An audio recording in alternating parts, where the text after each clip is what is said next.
Tala whalapa mara soifua si mere whaafonga I tala fōwale radio Samoa. O Lucia leu ia tunu o lātou amana ia le whainga malo le Taliban I te tono Afghanistan taru no lātou u mere pawa I le rua wherua tasi. Ma o whairo fo e Lucia o lātou tadia ina le ampasa mai rea kulupu I salama. Whai mere matanga renga vai whafo Lucia, lātou te tele tonu le ngā yoinga ua whaia wamana ia alo iai le whainga malo I salama le I Afghanistan o le ātā ua tele fo I mo le whaalau te leina o le ngā rue whaatasi le vāo tunu. Wata dia le reia le matanga renga vai whafo le Taliban le whai unga ua whaia Lucia, ma o le mai o le anga I se mai o Amerika mai Afghanistan I le rua wherua sutasi na o Lucia le isi atunu sa tu mau pere wha atu mau wina rona awai I Afghanistan. Ma o lato ave se ai le masina o ape wina o tausanga nei le wha upuina o le Taliban o se kulupu wha atu pu wha lame lave. Uira sa wha awhesu iai ampasa o saina le United Arab Emirates ma le Taliban a toima se ofisa o le Taliban I Qatar pe ta ire ia lo ia lava le sira ia atunu o le Taliban o le whainga malo lea a Afghanistan. E siria marewadu sa furu tangata Palestina ua whasiotia I Gaza o na osa whainga Israel ua whaateleina. O ila tau o maririwa pe ona whairoa le CNN e au fiaida tu atele o tangata nanga I atu sa iri peso soani. Whaamatala e nisi le au whaasala lausa I eire fuafua ngā sui o le Hamas e whairoa I e whaamautu sa tali le proposal po finangalo sa tu inane mo le tau pio bebesi I Gaza le ana lipatia mai na nafi ua io iai Israelu. E to se furu lima na fasiotia I se no fuanga o se haonga ua whaonga e tangata, ma le lua se furu lima ua whaamanua ria mai ai, ma e whaisi onga o nisi o ata ua nginga I le upenga tapairangi I no fuanga na mariri wai I lātou ia whaatasi ai matamaiti. O le whaamtaranga mai Israelu wanga I sao le ospa inga I se tasi o no fuanga, o lo iai le au whaatupu whaalawe le Hamas, I le a ai o Gaza, ma o le I whaatino ina le ospa inga sa whaia fo ina ngā ruenga, whaamautino ai le le ao fia, o nisi o tangata lautele I o sofa inga. E tō lua tū lisi po tangata tāwhawhau mai moane I Zambia, wa maari riu au iei se tasi o paka I rea tunu na o sofa ia I se mea ola o le elefane. Whai mai le 9 News o tū lisi o nei tina mātutua tō lua, sa sāwaria le paka lea e ono su fitu ma le ono su walu tau sanga na mātutua. O le isi e mai le UK, o le isi e mai New Zealand, ma o tā ua le ripoto I la tau sa wa ia lea tā whaonga po le matamatanga I le paka, na tau mawhai ane tā ofi mea ola, e ala I le tawhanaina, ma e uina manua I le elefane, pe ta I wā a fia lava soifua o nei tinaia, ma mariri wai e pe ona whaamaoni e leo leo. O le tu se sae o Zambia na tu poire wharamlawe le South Luangwa National Park, pe a mareono sa lau kilomita mai le lau mua o Lusaka. Lo whaia suenga le nei whaalawe o tā ua o le isi whaalawe whaapea na tupu le tausanga taruai na whasi o tia I fo ini tūrisi Amerika se toa lua o ni tangata mātutu foi. Ma le Pasifika wa lipatia le whaelo atu le Karesia Katoliko I Papua New Guinea I le malo e se selo lātou fola o Papua New Guinea o se atunu u Kewisiano. Pai mai le Radio New Zealand o le amatanga le tausanga na pasi ai le Parliamentary Papua New Guinea se teuteunga I le whaavae wamana iai o Papua New Guinea o se atunu Kewisiano. Pai noa I le Parliamentary o le atunu o James Marabe lona fia e vaia o tūsia I whaamtalanga I le whaavae o le atunu. Pei tai wa ripotia le Post Courier se finangalo le Archbishop po le aki epikopo o Rochelle tamutai wa lapata I ane ai o le atu langa wa whaamata waire sa alotonga o le whaavae ma lamati ai le rumanai o le atunu.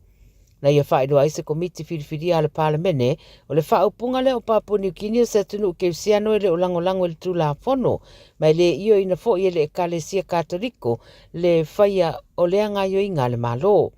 Whai mai le aki e pikopo a whai e fola atu o Papua New Guinea o se atunu o Kewisiano o ai lai ana le whaawinga ina o le upu Kewisiano o lo o fuanga I ai a wa e le tutusa umatangata. A whai o Papua New Guinea o se atunu o Kewisiano lona winga e mawhai na sāwa variane leo te tonu o nuu ma whai I tangata e le na o le angasara leo le lotu a e soli tū la whono foi mai ono pu e nai o e leo. Ma le tana monimuri mai Amerika Samoa mo whaamatu atu nei se lapata inga tau le soifua maloloina mo tangata whemalanga I Amerika Samoa ina ua mai a whaamaunia si ngase tō tolu ua whia le tenki Faiva po le Faiva pona iwi. Pai loa ni tanga rengo soi fua mana loi na le atunu o le wha mai ua maua i le au whemalanga i whato afo iane mai Samoa. Pai mai leo iei ni ngase o wha mawina i tonu na vole atunu se vanga na i lato uia na whaimalangane. Pai loa ua whaatino nei ngā ruenga re sio manga i le whana ina o no fuanga e wha mautino e le o te leile namu le e whea vea ia le siama o le wha mai. Pa matu atu fo i malapita inga mo i lato sa whaimalanga tarua nei i Samoa, Fiti Matonga, e te tauna mata i tūre rei mo le se furu wha aso, talu na toi taliwane ni aunga o le wha mai. Le amatanga le tausanga reina fola i Samoa, Fiti Matonga, le a fia i le pepesi o le wha mai, ma o aunga o fia i le Faiva, ma ngeso ma le tinga o le tino, wha fau se i tulou, ma e fautoi na tangata i a vavesa i dia se peso soani fo mai, pe a whaalongoi na unga. Io tala nara radio Samoa mo le nei fo i vai aso, ia manuia tele le alo atu le whai unga le vai aso, whaasoi foia. Ua na o le radio Samoa se furulima iwa toru a mo e tautuaina o e ilangu ngana fitu aso le vai aso. It's tough when roaming dogs don't get claimed by their owners. Often they're unregistered, so we have no way to reach them. He doesn't deserve it. He just wants to go home. He never should have been allowed out on his own. If you own a dog, make sure it doesn't roam and make sure it's registered. For you, your dog and your neighbours. A message from Auckland Council. All together Auckland, Tāmaki Turiki.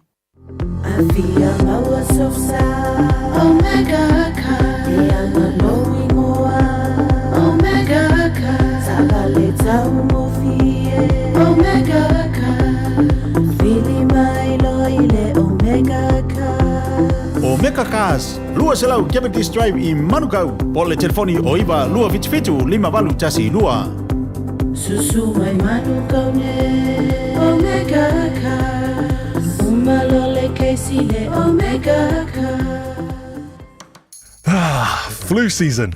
Don't worry about me with my mismatched socks and mum's scarf. I gotta do what I gotta do to keep warm and well. Getting my flu vax is one thing I am gonna do because it's recommended for everyone over 6 months old. And it's free for Pacific peoples aged 65 and over, pregnant women and many more. So book now with your local doctor, nurse or pharmacy or visit info.health.nz/flu for more info.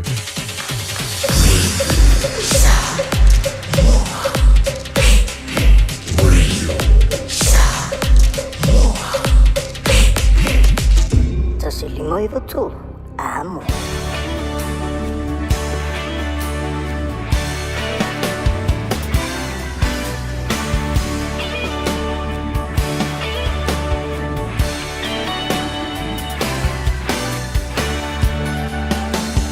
Usolela susulu mai maomana tuai la Samoa le nuu o te nofo ai.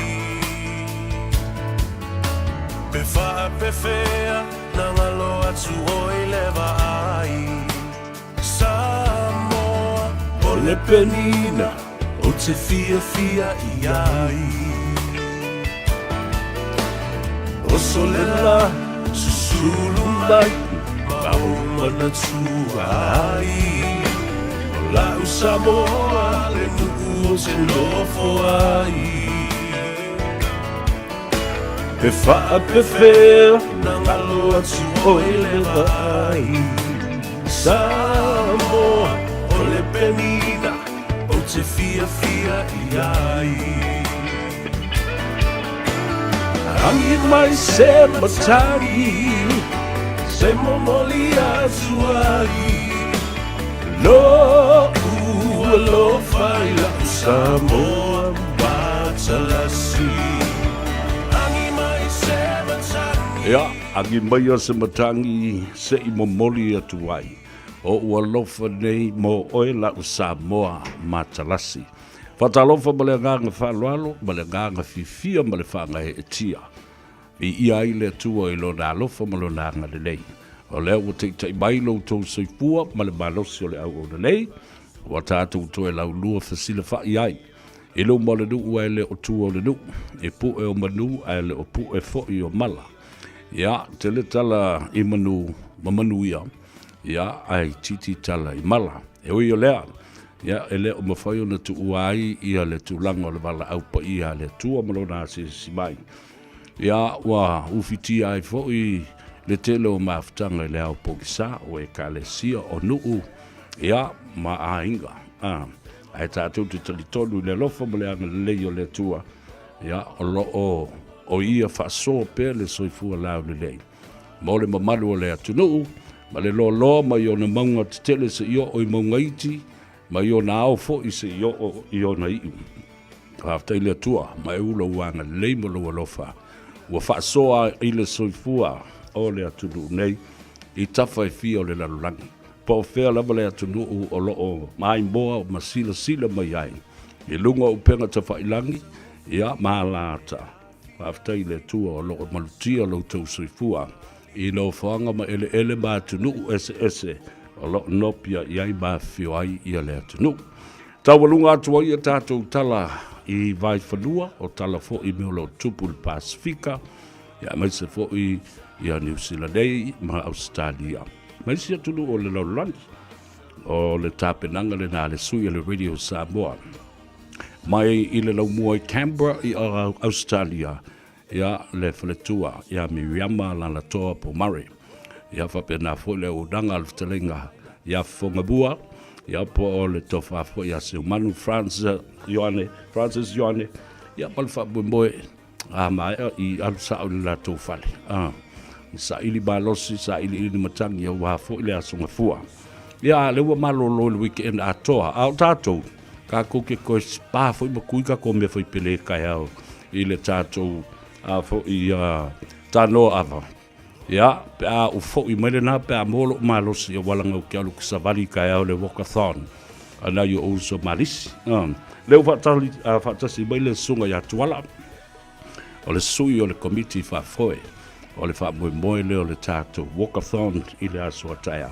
Ai mai se fo i o le tausanga, St. Joseph College, o le tausanga o le afe iwa se lau wale wadu, ai wewe maku kua si o wadi. Ia, mare, uso malisi. Ia la tātou wanga, i whamanatu, ia le tūlanga o le savali. Ma o le whamoe le savali. O a lava tupe tau te anga lei mai ai. O le afso swali le nai le tāpenanga. Ia, o le whamanatuina, o le fitu se fulu ma le 5 tausanga. Ia talu o na whawaya o ngā le whilela a o ngā le malisi i to tono o Samoa. Ai mwese le kalesia katoliko. Te lelo lātou sao. Le ngānta i anga waa ma poto o salalau. Ia e whapena fo i tālonga o le lakapi o le fusu ua o stasi lea fo i o tālonga na aumbai. E uso malisi ma le au whilela ia vai taimi. Kusa o ka maiki sa amaka ngā o i fo i le fasi a whai au ngama whilela. E ka kui mea whai pele. E mwe fong kau whaasala whai mai le ai. O le au fusua maristi. Ia, whaatalo whaatu mo le nganga whaalolo tuala. Whaatai le tua o toi mō fo i le nei a whanonga. Wa lo aso tā te le whailoa. Ia lea ua whailoa i lunga o penga ta whailangi. Whaatalo whaatu mo le nganga whaalalo e lau whionga le saoli. Ma lo le soifu o mluia. Ia, whaatalo whaatu i lau whionga sa vea. Ia, o sunga fo i le ia taua. Ia, au whainga ruenga to tofi, so se whata whaitaulanga. Ia, me se fo le whafunga anga pa i o Samoa, po whea lava al kolope o mo maini whasan launga. Ma lol soifua maua ma le langi ma tafi. Io e sa vea, whaia singa leva ka kele koe whenua. E wha malu lua ko al melo wal wakwele interview ka ko le ua whail kala wale le mai sir multalo. Wale e se tātou taimi. Ia. Ma lol soifua ma duia whaatai fo i o whaavano mai le taimi. Tātala no ai fo i ia ma whangu pēr i le atunu ule whamoe o tātou uso malisi a misa lava i le vasenga le nei o le Samoa SJ Valus Fulvatu. Ia, sau noa i le fuafuanga ma le tāpenanga o lo iai, o le ale taimi a mata le tātou savali. Ia, a ona no fuanga fo i o le a whaatino ai i o le tātou savalinga leo mbo a tai au. Ia, whaafitai mo le amanoa, ia, mo le sila fia le malo so tātou atunu pa anga le 4SJC balwan mauso o maainga. Ia o tai au i le tau le fitu le tai au. E a matalia e le tātou walkathon. E whaile i le paka le tau o le Barry Curtis. I botany. e off i Chapel Road, ko e off i le Flatbush School Road. Masalo e fio tau pete sua tau ke fia le pakale le ifo ai launga kasi e si ma fo i faingo fia mol savali ia tau la po kalame masani ia tal fitu mata le fenga lotu le fionga ia tiken sanele maea ia na faile o tato sumpa ia ami mamao mai ia se sui fo ole valu mauso mai la lo le lau mua ia i oi Wellington. Ia sa e fai tato sumpa. I tau fa lusi la ikiki ia le yalu tato savali. Mata la il tato savali. Bo ia tato bombeo signs ma committee lo tu solo location se fa sino le mete a fiona iai e fai atuelo savali. Ol savali. Ia e fai asina ele pe 2.5 le mamau. O lau lava fai talia i lau fite te sau e koe at. Ia amai le na. Ia na to saula ia ko fai kala vole le fai palang el warm down ia to alu le sita to sumpa ia ta warm down ai lo safari ama ia na fai lo la ia le malu ta alu ta penai nai le tai fono man lau ia valbalu mauso ia wa se fasinga malosi ia fai ngai ko alu fale ko fa wa lo moi ia malo au ta yao o la ia fai ta to committee po afo ini me to fia fa popolo la fonga la ma to toni ia o lai tato committee o ia e fa ngo fia ai mo le taiau malo tau te le to e fa banatu le tu ai mai se le fa mo o ase le ni le tato bawa le am fa no so il committee ta penanga ia mo le fa banatu i le fitus fulma le lima tau sanga o le talu o na fa vai ia o ngale kalesia katoliko leo so ni fo ia le tausanga le dei o le valu ia ma le la tu fa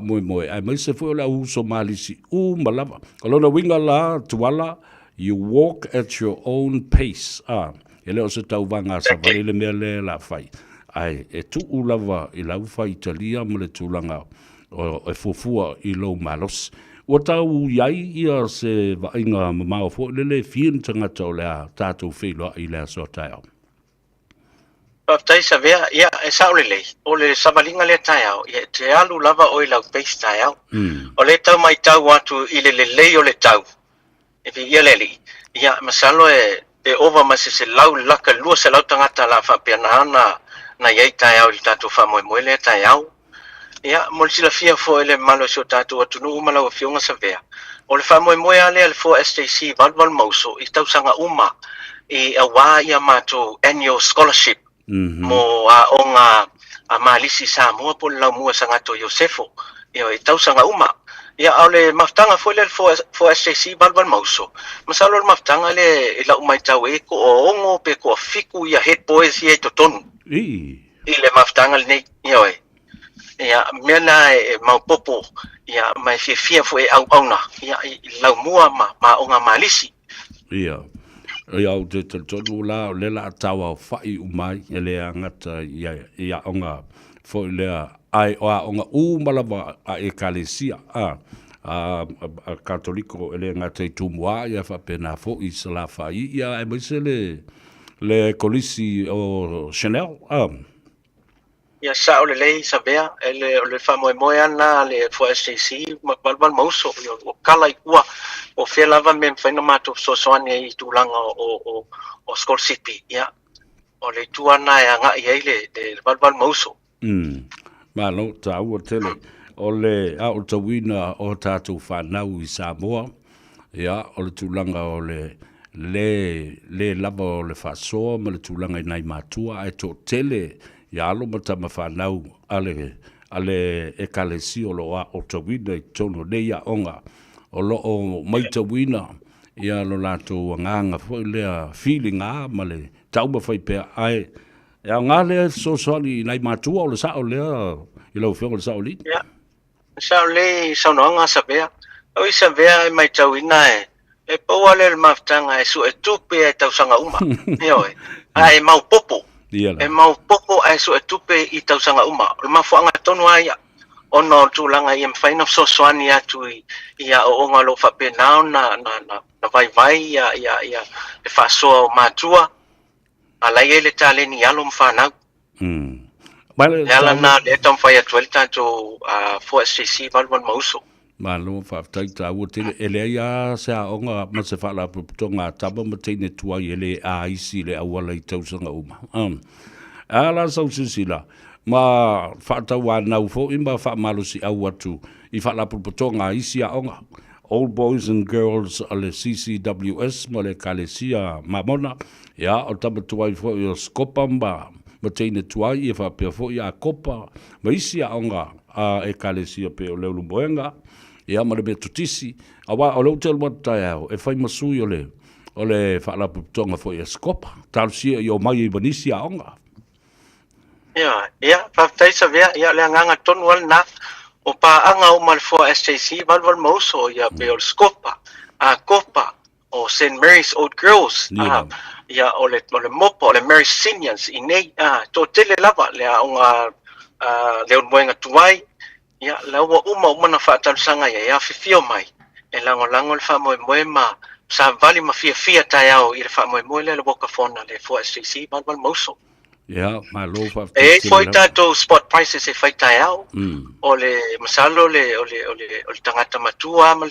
se pito I titi lava ia po afo inisi mea ua saunia le tato committee le matu committee ia wa ia failonga mo le malo sio tato atunu le afio atu tai au e ai nisi o company ua fesoso di atu e famous sponsors ia po sesi fo I tu o lo tau ma fai atu ai la lango le fa mo le aso tai tau failo ia sa le bo saunanga sa be ali e company le faingofie pe le patanu ina fo le fa mo ia pe le o le Pacific Easy money transfer I o tau mangele ma o tara ia o le tato Moana Rentals I o Samoa ia o le tato Florist Salote Florist I Samoa o le tato SAP I Samoa o le tato Silver Group I Samoa o ia fai asina tele o company ia salo laptano fai lo atu na night company in night time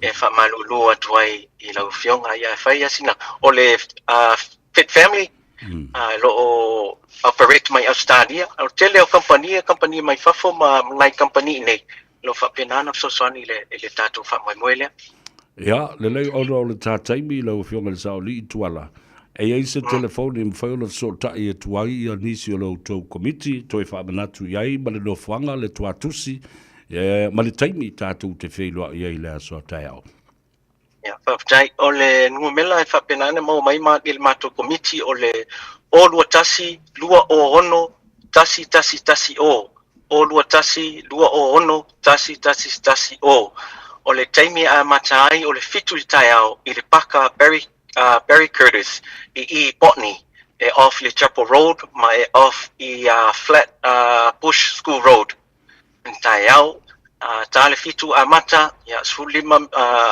waka ke el fitu ia walu tatu savalinga ia lona winga atua le pasi ke luaku ia la kualu savali tele ia luaku ia mo ia ma amatatu lau savalinga ia avatu le nganga faftai ia ma se taimi bulubuli fo ia sauloa I le tunu ia na tatau ma vai le malfalo ia faftai sabea ia manatu e failo leo fatawa e fai mafunga tamole molio le matu te fono le afionga ia tuala fai malo Ellen Stowers le afionga ia tu vai ti Luciano ia fa pe foi la uso e mole tuela nganga faftai le fionga ia ma mesi foi le pulenga mole avanoa ai talo atu I le malo sio tatu atunu o paanga o malfo SJC balbal mauso tamatuai mateine tuai ale kolisi ia poso se aonga poso fa tonga lava malisi I tu tonu lava New Zealand a fio mai tala mai au o mai tatu sava vali tai au a mai ia mai le fai fa tasi tatu malu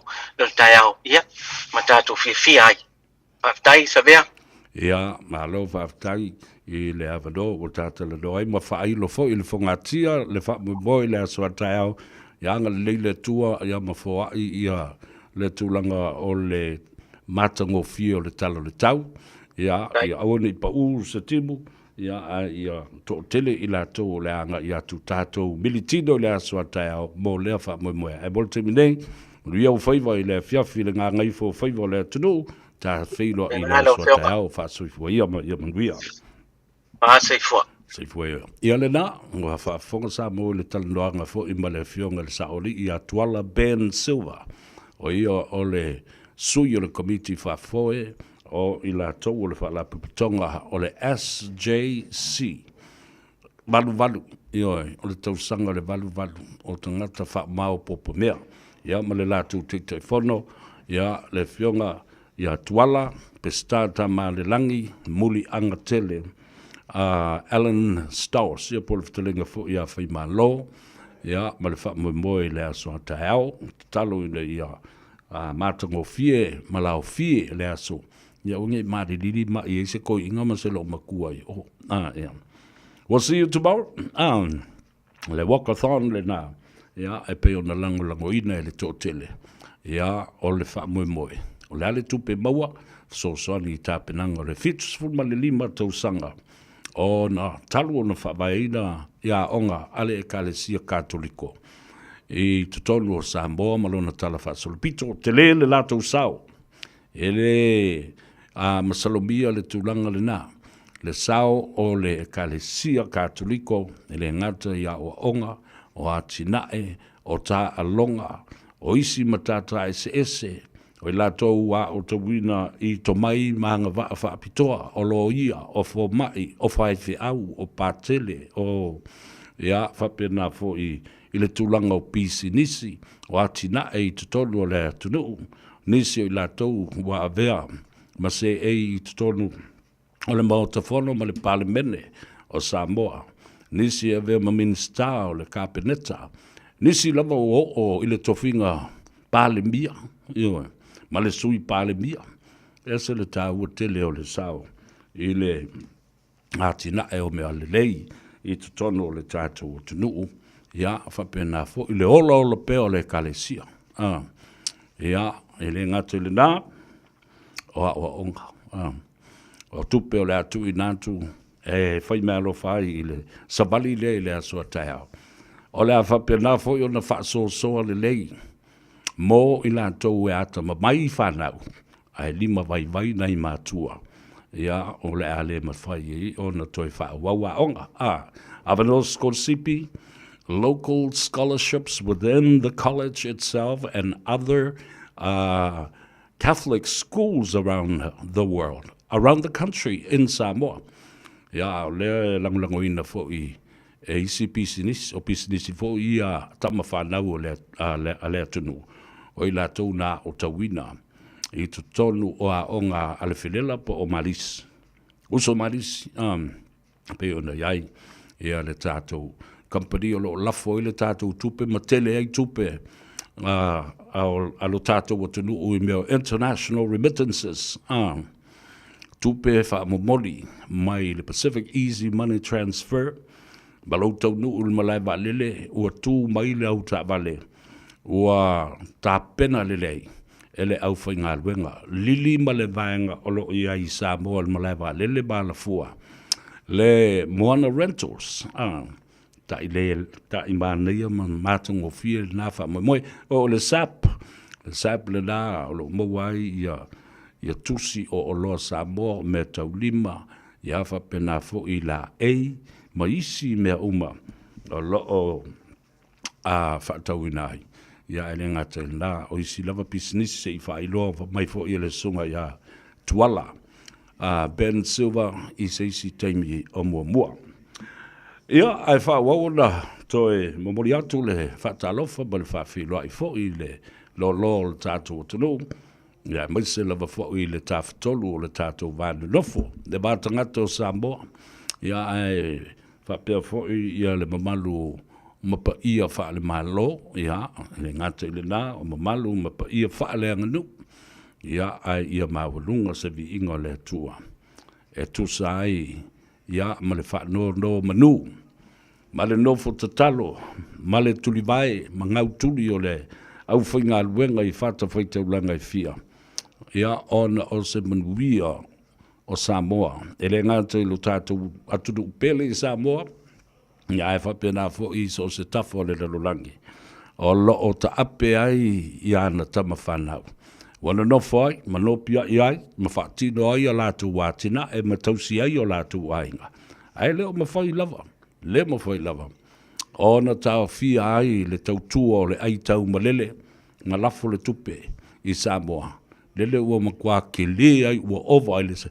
Tasi tesi ma le 2 piliona, le mea ta o le Foreign Reserve. Ya lau ta ua fo i e le fionga i le. E le minsta o tupe o le malo tau ave po le malo tausi le teimi le deng. O le makua ke le au kupe. O le sfulu ma le 5 masina o mua atu. A fai e tupu oi se whaalave lave pe oso ai se whaalave lave whaale natura. Ea pe o oso whai ai fo i tātou ini whaama i whaavao malo. Ua pipisi ma ua whaingata ai le whewai ma le maua o nisi ati lai. O lo lava le tupe ma whai.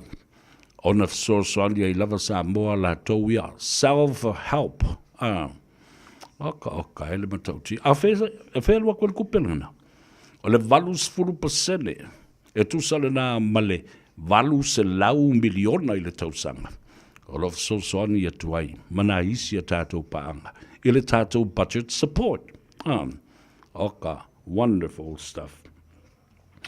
Ia ona whaatalo whatuaile na i tamam tina mātutu o le atunu, o lea ua toi 2 ma le 7 minute o na tāle o le itu la. 5, se le vave le alu le taimi la tau ia. Matautia, ai le kilo le wake ke ilo vavea ko la umar kaimi. Ai kilo so oba e vava i so o le wake. Na baba ile pe o la tu sa o le va le wati le minoi. E loa i nā lo tutu o mole tangata le whaia se ngā rua. E lo ni nā, e le isa upa o whai. E te leo, o le te ai afu mai pase e solo i bei e whai. Nā lo tu mai nofo e whai tau le wati. Ia po le a le taimi o le a o iai. Nā e vava ai la i. O le slow ia. Sika mai koe a le mingoi le vai o le waki. O la te vai atua, la e tu ai le metas. Ia le nā, whao ngā le taimi. Ao na sola le taimi. O le taimi ma le tai e le whaatali mō tangata. Taipei, e se le sa o ia la fonga ma ia fo i muanga ngana wha peritani. The time and tide waits for no man. Tusa lea ma le upu lea fo i o le muanga ngana lea Samoa ma le upu na la lafo e le ftelenga ia namlo ulu la waki ma moe. Ina ua tau nu ule tala lei mata niu whea ngai ma lea atra. Ai tu ule to o namlo ulu. Whea mai lea toa manu o lea tanu. Samoa, watu i nātu i lea tua. Watu i nātu e tali mai lea tua i mana onga ma manuia mō Samoa. O le tofi le nao Samoa. Ona ele mo na lau whanua. Ele o se atu nuu taliola. O lona winga. Ele o se atu nuu e nofo ma whaatali tali ai. Ioe. E ngā lua ina. Ona lau whanua mo na ele. Whapena fo i le tūlanga o ana atinai. Le sami ke le lali. Le o ngā sami lali. Le ngā tai whale le nale. O lo ta oto hai le manuia o le atua. Ai a kufa la le kupe. Leu tātou amata fo i le matua la unga le atou se pea. E to i atu pea, until se ia ulu mo tāwha lau i lau fatu ma lau anganga. Awa nei whaase ina o isina tama i taimi la. Na tau whaavalea ai o isina tama i taimi. E ta ulo le tupe. Ia pula solo tangata. Ai a ta ulo le atinae. Ua nofo ma tilo ma vava ai po le ale mele. O le tupe tuwhai nātu i ate oi. E pe ia o le sau i le vaveao i lunga o le mutia o mfunga la au. E miti ia e le la ma mau atu. And it turns into dust. The dew dust on those roses and those grass will disappear, will evaporate, And then what? Yung ai lo ni mukia. Ai le ai mukia. Lena wa ai le ta wo tele. O le tātou tala noa ma le whaasoa. E tā ua la tau. E se teimi o papai i ai i le tala noa ngā a le sunga i le li awa o e ata whai meni. Ma le sunga i le sa avea masui pāle mia le fionga i a vau vasa ma neia Honourable Sir Winston Peters. Le tā ua le tala le ta maloa nei le tai au na whai ata vai. Ioi. E iai le whawhita auri o le atu lai mai ia tu moto o le Pasifika e meise fau ma Samoa. Ma le tulanga o lo iai ia le poloketi le nei, o le RSE, Regional Seasonal Employment. Aisea. It will diminish populations of the Pacific and small island states. It will be a brain drain. Mua o la whaititia tangata ngā lulua e whaia tina ai tutonu o ta mai motu ia o le Pasifika e me Samoa. Lua, o le a matua ave ese mai le tele o to mai maanga vaa o tangata, o le a mai ia ngā ruenga. Ai le ei nisi la tau te ati nae, le tofi o Samoa mo la tau ele, ma le siu manga, ina ia whaatino ati nae. Nio, o le tā ua ia, o le unofu wau tei, au tele ilo o yeise tala luanga fo ia le a le sa ve masui pale mia le la o se ese mo le sui pale mia ai tu watu la tamo o David Seymour ia le tofi sui pale mia mo nei te mia wa o le mali enga na fai le te mina ta pena ile malo so fatasi o le coalition between Christopher Luxon, the Prime Minister for the national government, David Seymour as the Minister for Foreign Affairs, while Winston Peters takes the hat of the Deputy Prime Minister. So now the order is reversed. Watu inatu ia le sui panemia i le li o David Seymour. Ia e whapena, ia ona toi tu ina mai le tofinga o le Minister o le Immigration, ma le Minister fo i o mataupu whawao malo, Foreign Affairs. Ma nei o le talanoa ngā ale whionga i le rii, Minister nei, ia wawasa ma nei Sir Winston Peters, e winga i ati nae, o le Pasifika, matamai motu la iti po small island states, being na awai atuai. E le whanatanga ma le summit lea sa whaia whawao malo, i whalani ma Indonesia. Ma sina lente nei, whamai sa lato whiloa i e ma le whionga le tamai tai pāle mia. I awhia me. Le whionga le sawhapito. O le tāwua la, o le tala mai ale whionga i awawasa mana i Filipo.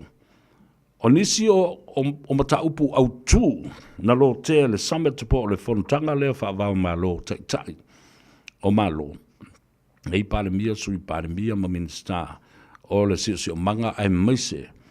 O i lātou o lo ta ia le mata upu le nei. O le saunga le mu o ngā taifale, saunga le mu o le whewai, o whelaua inga i lunga o vasa te tele nei pe o le Pacific Ocean. The Pacific Ocean is one of the largest and biggest highway, or blue highway. Io le moto wei o va. Io. It contains and covers 31% of every ocean and sea. Ele tutino tau o le vasa ma le sami. O isi vasa ma isi sami uma. O le tolus fultasi, like Tasman Sea, the Mediterranean Sea, o le Transatlantic. Ma le tele o isi o ngā sami. O le tolus fulutasi pasene o ngā sami umololang, le ta oto i le Pasifika, le awhi ai ma New Zealand ma Australia. Ta ua tele la o tātou o ngā sami. Mō atina, ele ngata o le tau mafa, o whemalanga inga o tangata, ma le whela ua ina o whewhataua inga i oloa. Ioe.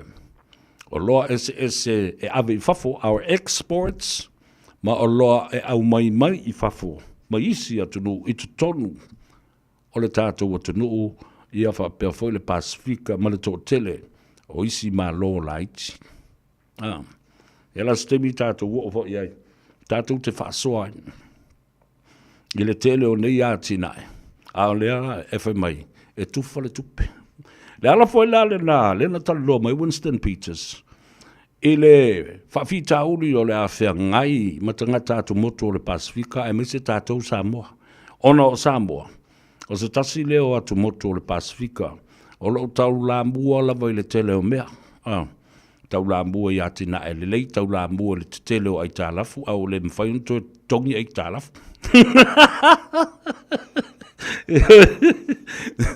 Rako I fo, Nā vai le whika me o le au malai, tau te whaalongo mai I le sa vali o le o tui nātu, ma au I nātu, ma le wha maoni I le tāwu o te lo nei mea tutupu mai. Leang au tōsi sila le sauloanga le te malo, Winston Peters ane. Nā o lava I le vasidi o le li awa o I atawai. O le whaalongolongo mai, e iei Samoa ia la tau te whina wina se tasi o mataupu. Ina ia whaamatu mai e New Zealand. Ila matanga luanga le immigration, ia whapena foile te puni o kokiri, internal affairs. The Labour Department that controls the immigration services of New Zealand. Ina ia whaamatu mai lea. Whaamatu mai le tolu I le whaamasina free visa e o mai ai, whaalongo lai le tali I le tamalo. Makua I waka nge ia. Whaalongo lai le tali o Winston Peters, o le melena, e whaalango langu o umana o talanoa atu ia fia mele o tau palemia. Talanoa, ma whaatalanoa le mata upu le nā I le tonu o le malo ma le palemene o Samoa. Po le a tonu me mana o ia. Ona longo mai lea. O talanoanga ia whaavao malo. Ai te tau ona manino po le ale me mana o ai Samoa. I le au mai lea. O le whaamatu mai. O le tolu masina po le wha masina. Visa free. A lena whai mailo ma Winston Peters. Mailo ma Winston Peters. I wau tau whaafonga I tala le te malo. O le ala le wingo le nā mea. Se mea manui ai Samoa po se mea manui ai New Zealand. Ioi. Tātou te le mana o mia ni tangata e mana na o mai ia I tātou. Ina ia manui ai I lātou. O le ala le manui o New Zealand e maua mai le mea le nā. E ta o mai loe le te maloan nei. O le wha lawe lawe ma le wha whita ulu lea. A wha mamulu atu fo I a te utou le wha manuianga. Ai le intangata e wha ngā ina. A whai fwoi tau te whao ngā ina. Tau te le usi tai le tūlafono. Tau te o mai lo I New Zealand o tau mai soli le tūlafono, ngalo le tūlafono. This is exactly what I always advocate for. And I've always said this all along for so many years. O ai e tale pe le tūlafono tātou. A oi mana o le tūlafono o tātou. La le mea o le usi tai le tūlafono. Pe ona whaalongo longo le rule of law, all the time. And what's happening? We are the ones that are breaking the rule of law. Ngoto si sila la ia. Na umalo le tala na umalo male tala noa ngā atawai male tamalo. You don't follow the behavior. La whai tau atu le te I le tūlanga o le whaperitania ina o le upu lena whai e le fionga e ala lena whai nei e le fionga e a Winston Peters.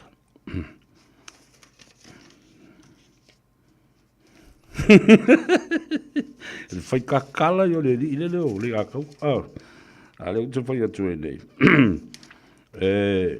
Matautia. Le tāua. There you go. Whai mai le tala. Winston Peters says, when we give you that 3 and 4 months free visa, none is using it. E le whaungaine tangata, la le mea na mai maufule teimi. Ai a whai foi, e toi nā atu le nā whamunianga, tau te le usi tai. Tau te solia le tula whono, a whai wa umanu whaatapula atu. Kou ke o mai lawa, i le sui, ma whai le mea mana o e le tangata la tau ia. Ia na, lea, whai mai.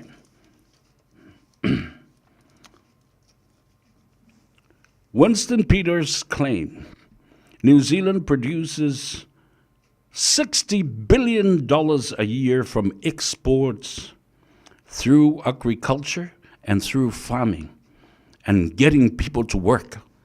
Talala te malo. E tusa maleonos fulu piliona ta la o tupe e maua ile te mau a inga o New Zealand. Ona e ngā lulue tangata. Get people to work through agriculture, through farming. E fia a ai tangata i le meo le tufa ino le tupe. E whamai lola ia lea. Get people to work in new developments and important projects that will have a return to small island nations like Samoa and the Pacific will be facing problems such as diminishing populations. Deng tangata. O tangata. A o la tangata. Ata mamai ma le malolosi. The population of Samoa is getting older, faster. O le vave io na mātutua o tangata. Ea, e tausi isi tangata mātutua isi tangata, pe whaatalitali le tupe tufatu le malo, wa o tangata malolosi e te tawana nofo mai. E whaido lātou tiu, te tausi o lātou mātua, ma whaatino ni atina. Why? Get them to work in projects and developments. It will bring prosperity to the economy of any small nation island. Whaititia tātou. Ka mai lola ia leo te maloa. If there's a petition or a proposal put forth to New Zealand government about New Zealand immigration asking for 3 to 4 months free visa to enter New Zealand, will you support that? Whamaile tala Winston Peters. We are having conversations. I already spoken to Fiame about that. But the problem is when we offer the 3 or 4 months free visa, no one is going or using it at all. I said to the Prime Minister Fiame, you need to discuss this issue with your parliament and your government. It's very important. Tāwoi. Wai wa watu whautuanga le to ina matua o le to ino polokiki mauwhai. What does it mean to clarify and justify it? Mai whamatala mai la leo ngā o le whamatu o to le tolu mena. E maua se mea New Zealand mel la whamatu o to le tolu le whamasina. Ia fo I awa no tau te malanga mai ai. What does New Zealand get out of it? Ai au tau o mai fo.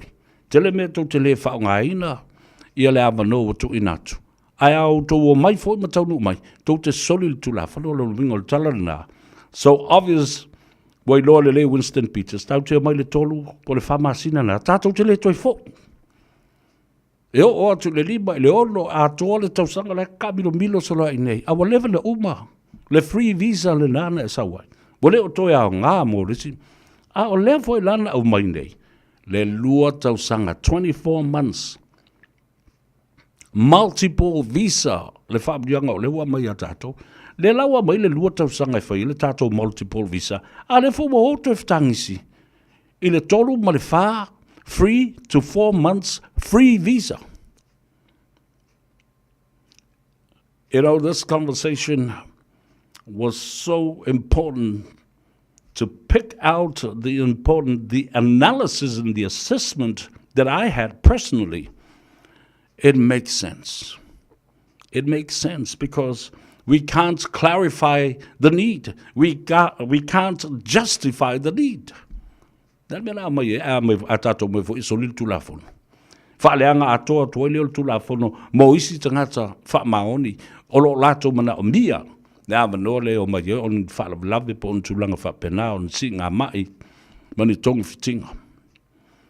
Wai lole le tamalo. Le natura o tangata Samoa.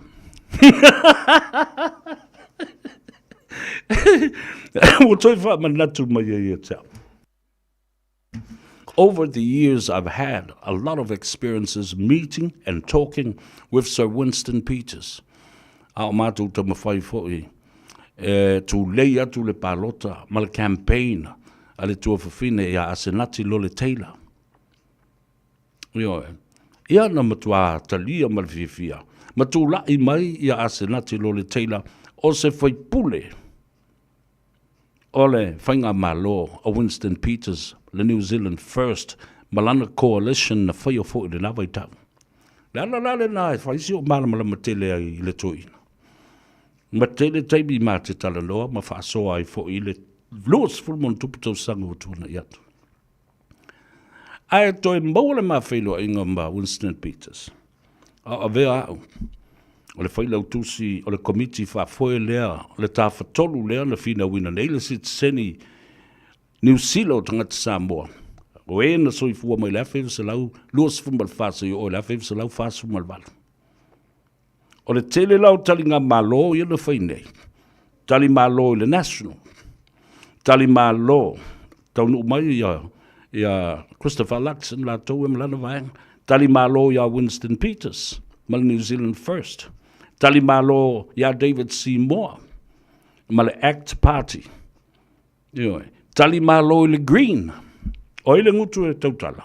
Mama sai I le mele.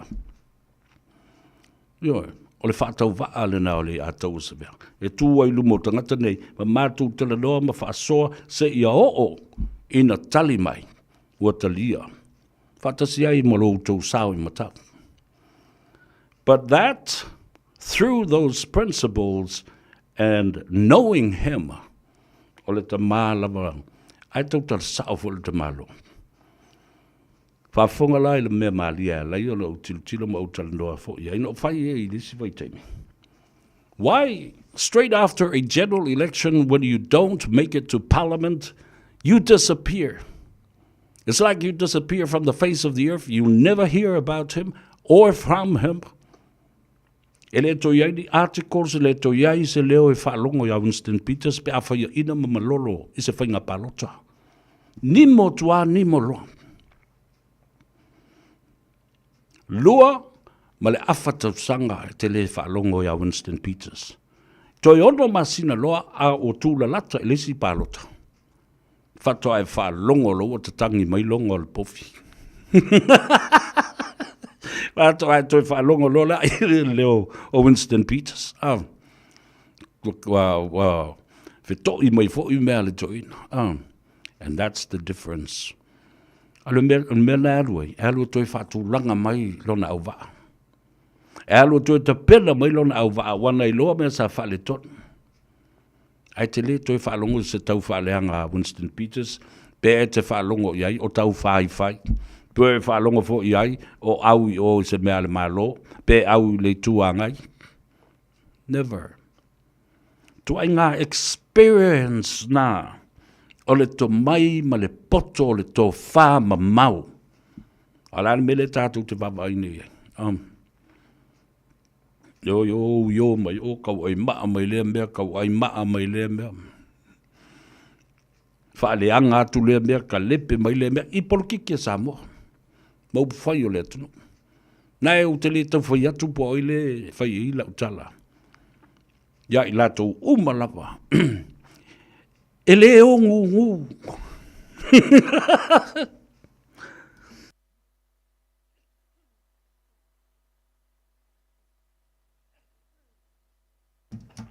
E le o ngu. E o wha u ma whi ei mai ma tau ai maa mai. E pisa o. E langa I fo lea mea, su eni ane lea mea, whaapā ane lea mea, ta lepe ane lea mea. It never stops. Why? Their greed have never been satisfied. Their thirst of power will never accumulate to their expectation of what they wanted. Le mea lena le tupune. Le mana o tele. A ua le malie le loto. Ina ua le tau nuu. Ma tau lau le wha mui moe. Tō le awa no nis tanga tai o. O e whau mai le malo ai alu e tapena wha lei. Tapena nunu. O tau si sila iai le analysis. The insight I winga o tangata. Malato wa mionga. Pea o ina wale wha malia ina. Mana onga. Male langona. Male mea sa mana o iai. Over fast food tau sanga o uirima. Aya, sitama I teimi lava. Ua pei o le mea le ainga ua whao. Male me ta alo le tamaititi ua whao e resi tamaititi. Ere o mai le pisa. E tangi ai lava. Ma ue e ai lava se I whaalongo mai ai le tina o le ainga. Tufal tātou pol kalamde. E tufal tātou pol kalamde e o ngā me tutupum. E whaalongo longo i eisa mo na whaia leo na whaiunga. Lea tina e le tala loa mai Winston Peters o le toi ina matua. O whaato anga. O whainga Faiva. O isi polo keti e te tau. O nā tina e new developments, new projects. E te le whaatalitali mai. O sawe I se mea Winston Peters. O talitali te tufa tupe le paketi.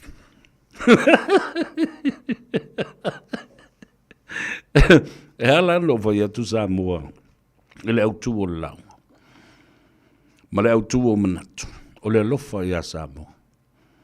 Le anga o Samoa wa umo na tofi. O na tofi o na lau ele ie. E hatinae. Ma whaatoa. O le tiute le nā. O le ngā luenga le atua. Nā te tali le ngā luenga. Ma le tauti ngā o le au whai whaatoanga. Ma le au whai Faiva. Ma le au whai atinae. Ma le au ngausi o loa. Ma e ngā lulue ma le mā ele ngā. E tuu I lumo le atua tātou te tali manuia. I ona manuia e saa mai. Whaaola tātou whaatoanga. Tausia tātou lafu moa, a la whanau e le tua. Ma whaalau teleina e le tua, ma whaalau siusi. A tātou whaatoanga o lafu moa, o lafu pua. Alan mele kaufai, ma me lafu pepe. Wala whai wa tala sua I tangata. Sa arona alisana. You know, it never stops. The power hungry, it will always be there. Because why? There was never an opposition that even come close to these people over the last 4 decades and 40 years. Never la manana o teo ye. Never la manana o teo ye. Wasui taimi o le lalolangi Samoa. These old politics doesn't work anymore. It becomes stalemate. Mafu. Kaliye me ravali o losi pali I ava bevo I tui Anastasia. Le fine ali I ala I Faiva muri anga tele. Patalo foi a tau usu motu fafine. I lunga o le tātou api o folinga. The Facebook page, share it, ladies and gentlemen, friends and families. On the YouTube channel, share it. Tufa le tātou. Leo tūle nā, o le launga. Leo tātou a matai I le aua uli le nei o le tāua lunga o ngā luenga. Ua ngā ngaifo Faiva o Samoa le nei vai aso atoa. A o tai au foi. Au te foi mai lo le savali o malisi. Ai sisi sau ma ke savali vali ma u lima ku kai au kwa ma ke le vidi mai o lo tas lua I fa fitu I lua fitu ka ku savali vali Susana Tiva se wa muli poto fou, talof. Ia kasinga me mana mia poto fou. Anga va fou. Ma fou fou nga fou. Atina e fou. Tupe fou. Mea na e tā ua tele. O le sunga ya ala pati tonga nga e a fualo. Va lol se fu mdria. Mai matamatatu nei South Island e Timaru. Talof. Alo fatu i Samoa malavalo alalam papa au i Timaru. Tu faltato por kalame. Faftai fo le mafuta mai lunga o le tato apia fo linga ia fa pena. E le mele na tupu nei. Na sau foi la vea I mai o fakse o mo lo nga mer. Fa mai se la ngai e le inga tango fa matala le mer. O fat o yo mai te lo. Io fa ia se ka kala mai lo. Fa mai le tala ia te o le vea. Mai fa longa foi la oe le mele o te baba ia tu nei ai na fa longa atu fa pele sa no nga tu lepa na te fa mau tu nai tu lepa confirms wale le fo le nga ngola ve fa tsenga ngo mai la fe mai la ve you know the man what man my that man that big man of okay which man? There are many big men and made a man that always come on the screen. Okay, yeah, the man he has a book that is called The Man from Le Pas. Now I know the man. Yeah, that's the man. All the man. You know, Sylvia, I'm telling you this. What I can see in the man's statement. But what did the man say? He said, the man confirms. Now his name. Yeah, you know his name now? Yeah, I know his name now. It's Tui, Papa Stui. So what did Papa Stui say? Papa Stui said, he claims that he will never stand any HRPP candidate for the snap election in the Itumalo Olotofanga. But why is that? What do you mean by that? What's your analysis on that? You know what? I can see it right through and through. I can see it right through and through.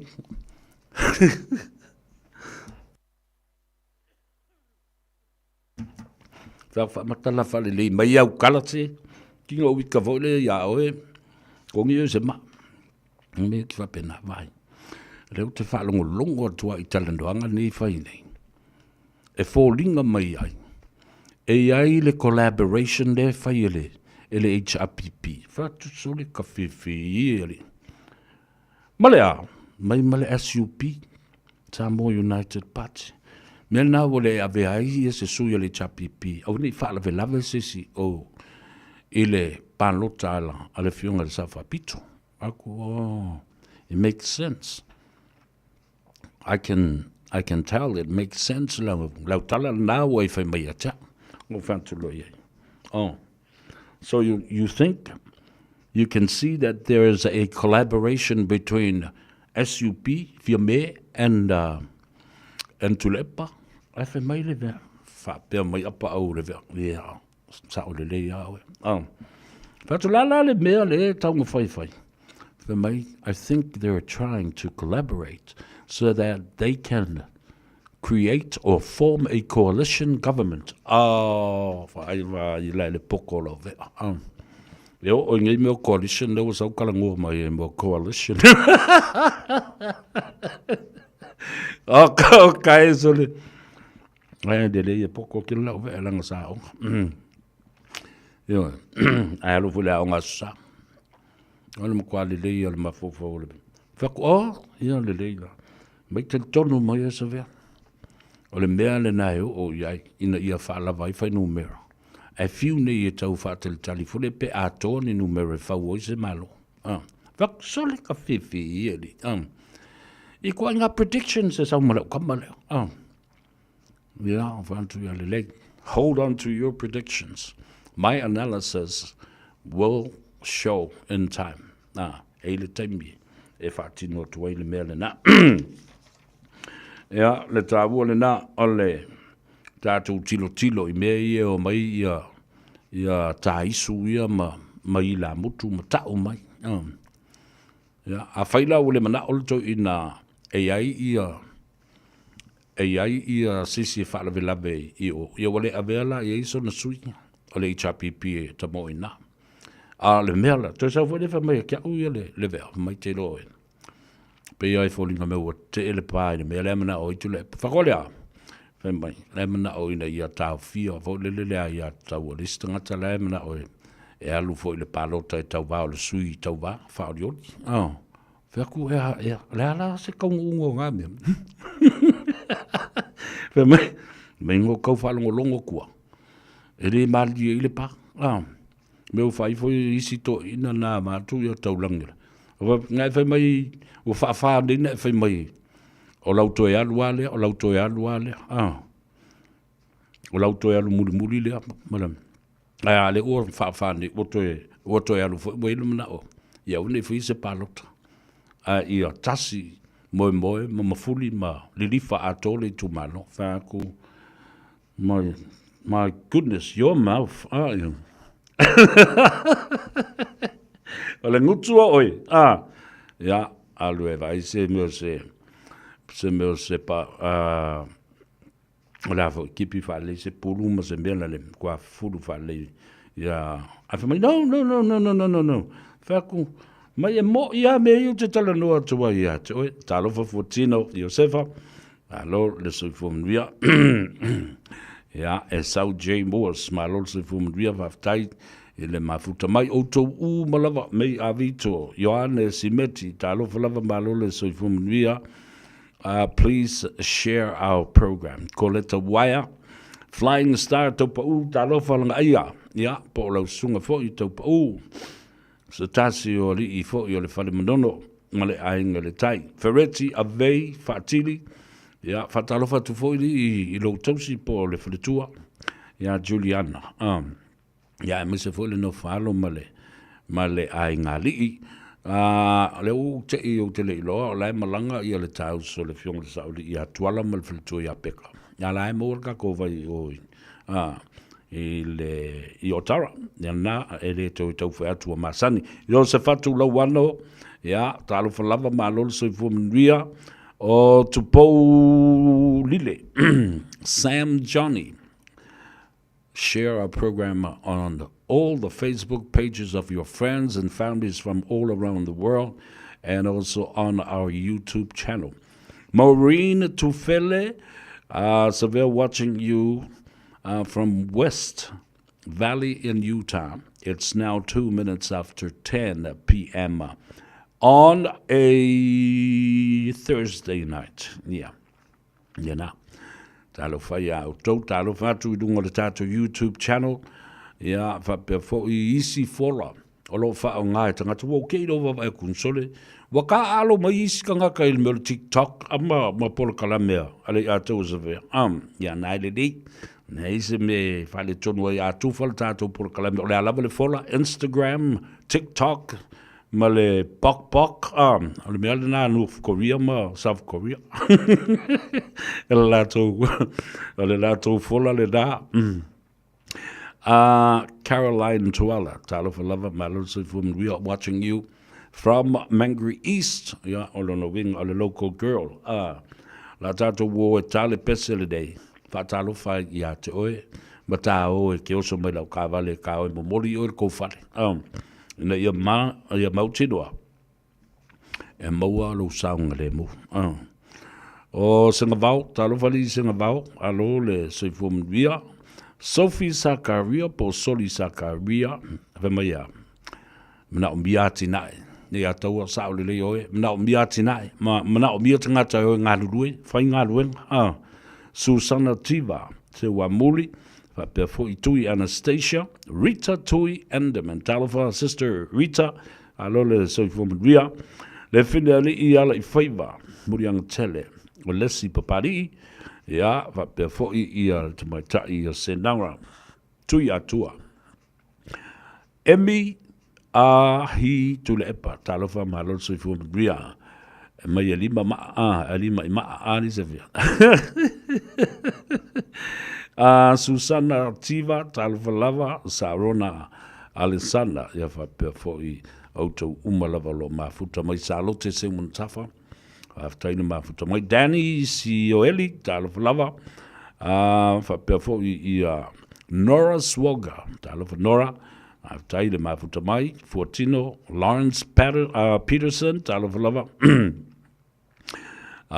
lena sa ole last mare power Farissa Williams na ale matitiva la voletato wotno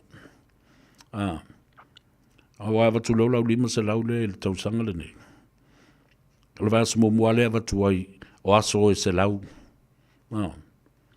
e umani la lima se lau tala na na fatal tali la ile ile isia va le kali le isia le senga vau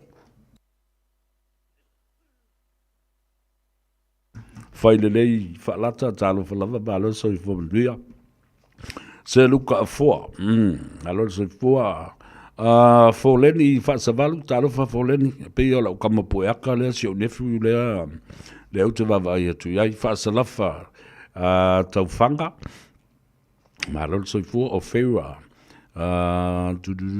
utuone alo so fomlia Franco Senior Ja, malo fo ia ai mai se le Samoa FBI vai de aka e le Samoa FBI le tu mai ja if me ale o ke fa sa e fiunga nga e sa wale ve aka o mai ja manda tu fo ia so ia e o ile tele o nu e o afo le mato nu e lua manu e ftangisi lo ona lo fo la ia le o yese me o tup ale tangi le manuali ia pe I fo le ve a o la na tangi le ve e se ale I ale fo I me ola ma le manu ia voi lo ala e le to ina fo le fa un to I le ve a va pe la I le ve e se me tupu I le ainga le ai fa mai lo matua no fo lungo lo makua kango po ko inga mai papa no fo mai lunga le wa I mai de ai lumo kako ka fifi angi I se me ku fa mai kala papa para u de ai ku langa I ole si fa lo si ai ngole mo mama lo kako ai ko I de ai fa mai kala ko inga lo makua ma l'albe wele fa I de ve e ke iso ma I ke lo le maki ki vai ngi be fa ngi fa la vela vel gaming ja na Jacinta Seve talo fa malo so fo man vi Kenny LA ja talo fa ja talo fa Fortino sa le ya o Fortino Franco talo fa lava o le sunga se umanu the collaboration male fai poi ponga ale au corrup ese temi la tatu wo e tale pesele te fai le tal loanga male tmo ta yo atsi langa ta wo tele tatu tupe mo mai ai ele Henderson cars ya male pesele fa no fi mali ai o ma lo nga lo samo fa fitai nga lo nga le sa auto nga pati ai o le nga ngai fo to Faiva ele nei as for ele ia mata wo lunga ai fo I tiute mo Faiva sa nga pati ai nei va ya so atoa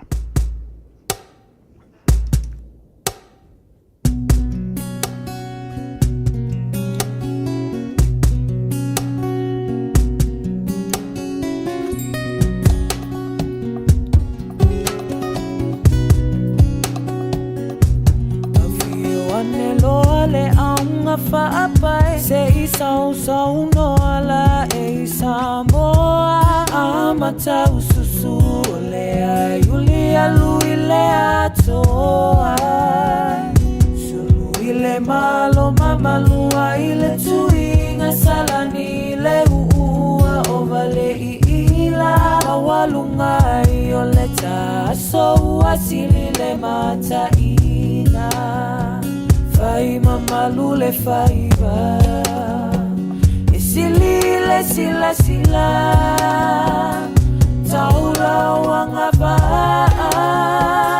isi o sasa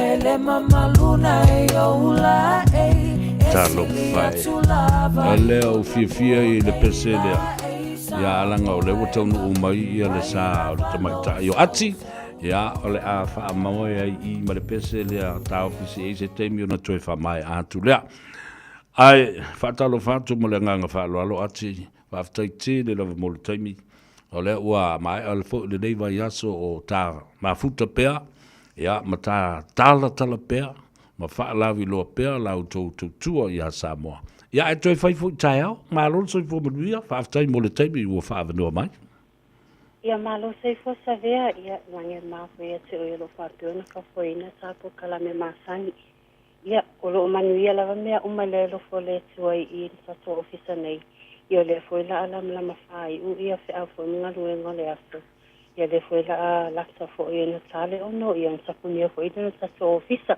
ia a me nei nai tu o le sa to ofisa ia ta o tele lo manuia le lei me uma ia fo wa tuli matai fo I le fai unga le vai aso ia o ta ua ono aso le vai aso tate spa ia sa o le lei ono aso le vai aso tasile aso o tasile aso off na o le aso sa a le te longa fo I te sau fo I te whainga alunga le sa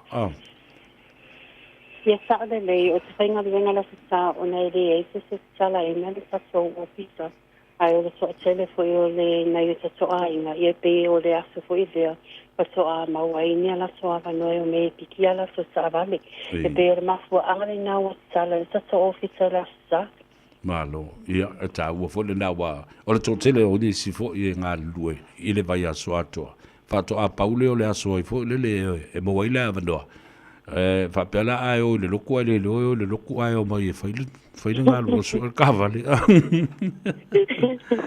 talo fa le fa solo lo sa no I vai nga ta u ia pe yo le masani on tata no na le fa manatu lo fo I le tunu ya o lo yai ia la auto finance lava ia le company if so no la tu fa le tonu ia swa fa I le mo le tongi ai talaf ale la amata no toi fa tu langa mai fo le se me le ia ia fa saila va sevea fa saila va moleva no ia e avea ele ni taimi e momoni soela fa saitele ia e mai sele pulenga le Henderson cast ia o lo momoni tele fa saile pulenga I na yo tato a inga foi o goma pa anga le Henderson cast ia mo le afio mai foi fa sawala so sa vale ma apala mai foi sa vale I le tato office nei ia o mai tawina le so tele le malo la sunu ia I tisi lava le Henderson cast ia so uma lava o le so tele lava le malo la sunu o lo sang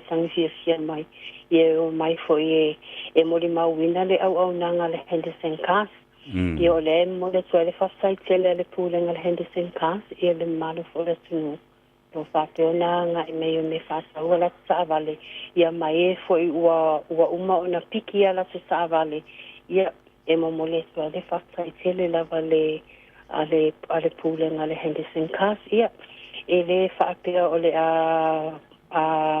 o le musai pe le fai mele ia male au nanga fo ia le Henderson cast ia mo le malo la sunu ia mo e o lo fia mana o miele susoni e me se na ia te soa inga lo fa pe ona malo male kosa mai Samoa po ona ia te soa inga lo fa pe ona u fare mai I te tono New Zealand ia lo fia mana o miele susoni ia nga I mai I le tato officer nei ia me fa tsala no lam ta upu ia e au vaso I fo se susoni ia ma ale susoni ale tato Henderson cast malo ia fa titile la fo ia ele ngata fo le da u bel tata le do fa so I le taua o le fai o le ngaruenga fo le fai le insurance a vele ta vale tua pui ai o ia le fai le o lau filifilinga malawa ia tau po fele insurance company e te alu e fai fale ia le policy e pui e lau ta vale ia maltanga ta felwa ia le ta vale ia ai mai se fo I le tulanga fo le o le whaamalosia o le application pe a yeis tangata whangalunga full time. Ia. Ia saolele e tā ua te le ia vaenga iwa i tā ua savea ono le so te le lava le malo sunu o lo o anga i mai wala au mai le sa telefoni mai i meli mai ia o lo o le benefiti ia e manga o mia lava le tangata full time a whaiolo e maua mai le ma po kalame le nei taime le aso ia e mana o mia lava le tangata full time e sa pola o application ia pita lua o whaatasi ma le tangata na le application ia o tūlanga lava o le tangata e alu ele ta avale ma le peimeni ia e songi lava i oele e te fia mana o le ta avale po oele se benefiti ia e whaingo fia lava le process na o le 5 minutes lava i whaasino ai ia o na maua tu leo le tali i le aso lava i tasi e whai le process ma maua i lava le tali Nala lava ona tuai ona whaatali ma maua le tali o isi tato a tali sanga fuia ana isa le malo na tunu ona o additional documents poni documents for yo le o lo whaape ona whaatali ia o le customer ma fuai e whaatali ia i le teimi whatoa maua mai pe a whai e mana o mia ia settlement quotes ma vai pena ia o e pe o le si vai ngale na e tuai ona maua ia tali o talasanga na isi foi le malo la tunu ia o le process e vave lava le process e fai ngofi na le tasi lava le aso e fatino ai ia malo fatai manatu o no le tatai mi ia ai o mai le ta telefoni ia ma le ta tuatus ia o ai lava o lo fia mena o mia se soani i le nei saimi ia wala au mai pe i nili mai foi i le maso Facebook page o lo i ele maso ofisa po le tangata le whengaluwenga ia se ia pa ia na nei le tūla sfumatas ia wala au mai au le numera o wale salau fitasasi ia o lo suafa o ati ia pete susa o mai foi maasi asi mai le maso address po le maso tuatusi i le tasi wafa Kevin Drive i papatoetoi e whaftai tele lava sa vea mo leva noa ia sa soe filoa i whitai au i le tā pokalame maasani manu e tele la fiafi alo whaati ia alo whaatu fo i whaftai mo le tā maftanga nei vai aso fe loa i le aso atai au e whaasoi fo i o mo le timidei Pase fo alo whaati ia le na le tamaitai o ati mai le tātou whaletawale le Henderson Cars o le iwa tele le whaabipo ngā Henderson Cars ma le radio Samoa i le tilo tau sanga o mawai.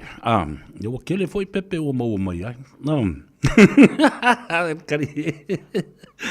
Ia, e te maua, ia le tamaitai o ati i le telefoni o le ovalu salau, fitu tasi, ia, ovalu salau, fitu tasi, ia, polo wanga i ai le lato lotoa, e tasi wafa, Cavendish Drive, i nai papa toi i manukau.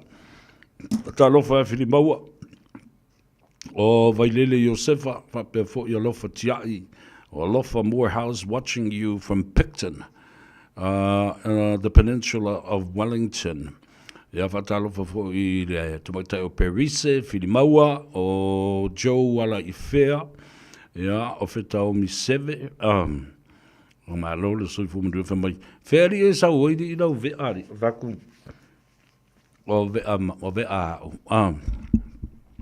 o ve a vao fo le no tango falata e kau fe ai ve ai wo fala ka ya le ala vala o mat na ma ko ngo fala ka ve ai o ve vao ya so yo la ititi o so la u ia, ora mera mari yo ve vau yo. Peini kama I kaulai ku fo I peini meo ni taisu. E tau muli ate oi au sau New Zealand e muli mai fo e o mai. Po fe au ke alu e muli kwa.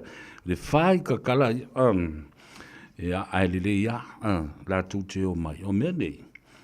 O I la mutu nei o ai ngai muri ta ia te o tau pawhai e rengi e I la mutu o tau ai. O I la mutu nei o I mātou. O le lulu, ma vea.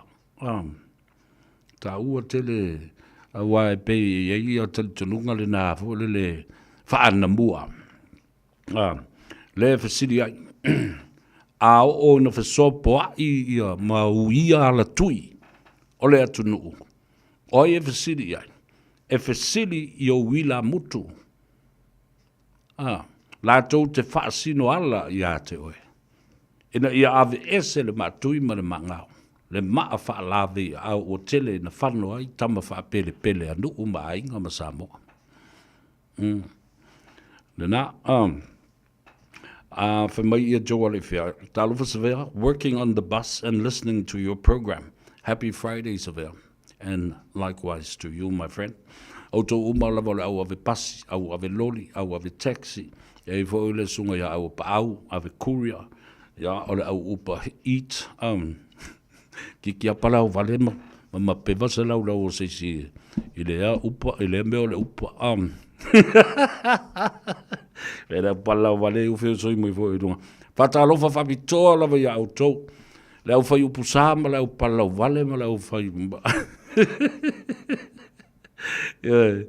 Alo, a tai atu le ile a fo ile share ina ia po o le tufa ina fo i le tātou polo kalame. Ala tātou wo, se i tā le pese lea. Whamanui atua ia te outou umalava. Lea o te iti e le pas. Mā ngā i loa i le whale. Whamanui a whawitoa lava i le nei aso, i le au avalele. Our pilots and captains. Tō tele la tō te māsani ai. O le au ave train. Ai le ngata i lea. O e lo ngā lue. I le ofisa o le leo, ofisa o le whanemai. Mauta ngase. O i la tau e ngā lulue i tua i umukuka o lo whatino ai ngā senga mō tau mawha a mai. Ai so ai ai le au tau si mai. O pulou fausia lio, talo falava, na whaele falfata. O Mariana birth whistle, na lots of women, yeah. Watching you from the United Kingdom. Oilea, yeah. Mai mo mai o ia le tamaita ia Mariana bird whistle. Talo falava tasili nei ainga. Mo toi fo i mai e tautua i lo tātou tanu peone eile sunga a Mark bird whistle seli fai pisinisi. Ya sa ta alo fo i mo fo i natulo no soi fua malana talene.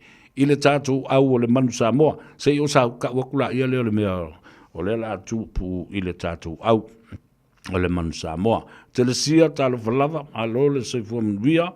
Malili kolose, ia whape fo i le pupa, Willi Sone tongia. Alo. Roya Chong, talo falava uso, alo le soi fumuia. Owen Maselopa, Andrew Asan, talo falava ma alo le soi fumuia le fo i afiafi. Franco Cilia, Joe Mayava, o lau tunuuli, talo fai. Ia kopo, Malakai Lepua, olo o mai momo ina i fefo i sangatu malaki ranui. Talo falava ma lole se fo mdu ala tatu bo tale pese e fakiki e ai o e i lauta vale. Po le ale me o sopo ai o langona i le nei au audio le asfari.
le whaafofonga anga se I whaila utala Le au ngale nei na tauta ua tanu le amatanga E ilunga o le sami ai loto loto I le taulanga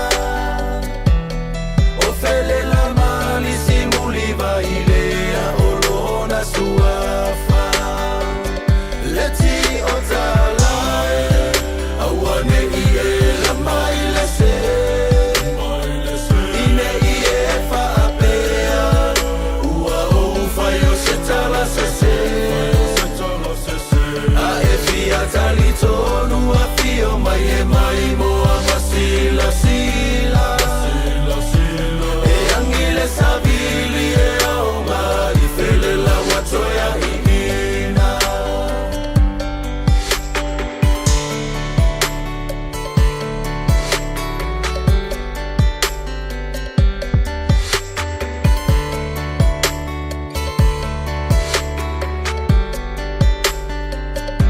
Nasi iti ala ua o ngai loto pai uia la fua Sangato Yosefo le tama fai o le whaaola O te le tau whaai lolo sao I Samoa Ia oa o ngā manu whaapea ta aroma Leti o talae awane I e la mai le se Ine I e whaapea ua o whai o se tala se se A e fia tali tonu a fio mai e mai moa masila sila E angile sabili e aonga I fele la watoya I ina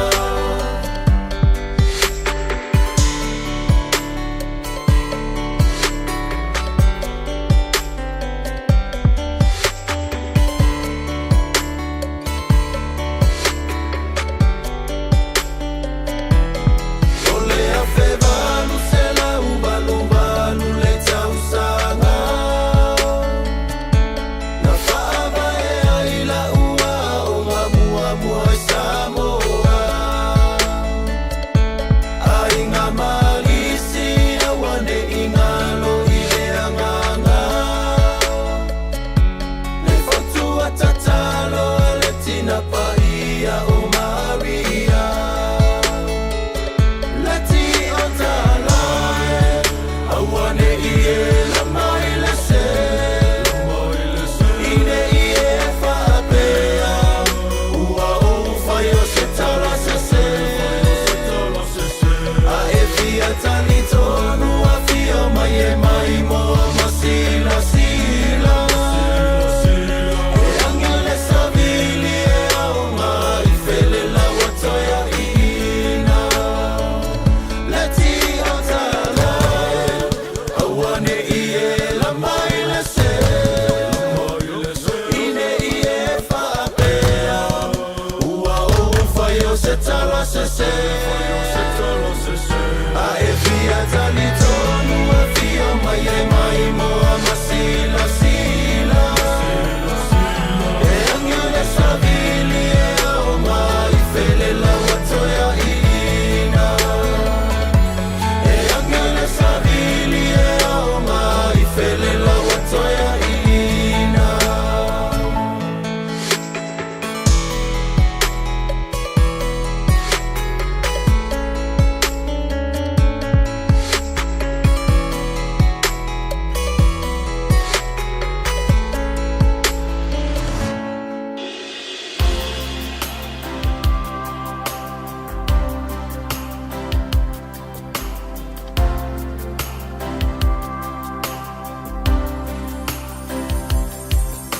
Sunga ainga taso manatu O umafofonga fia whaalia tu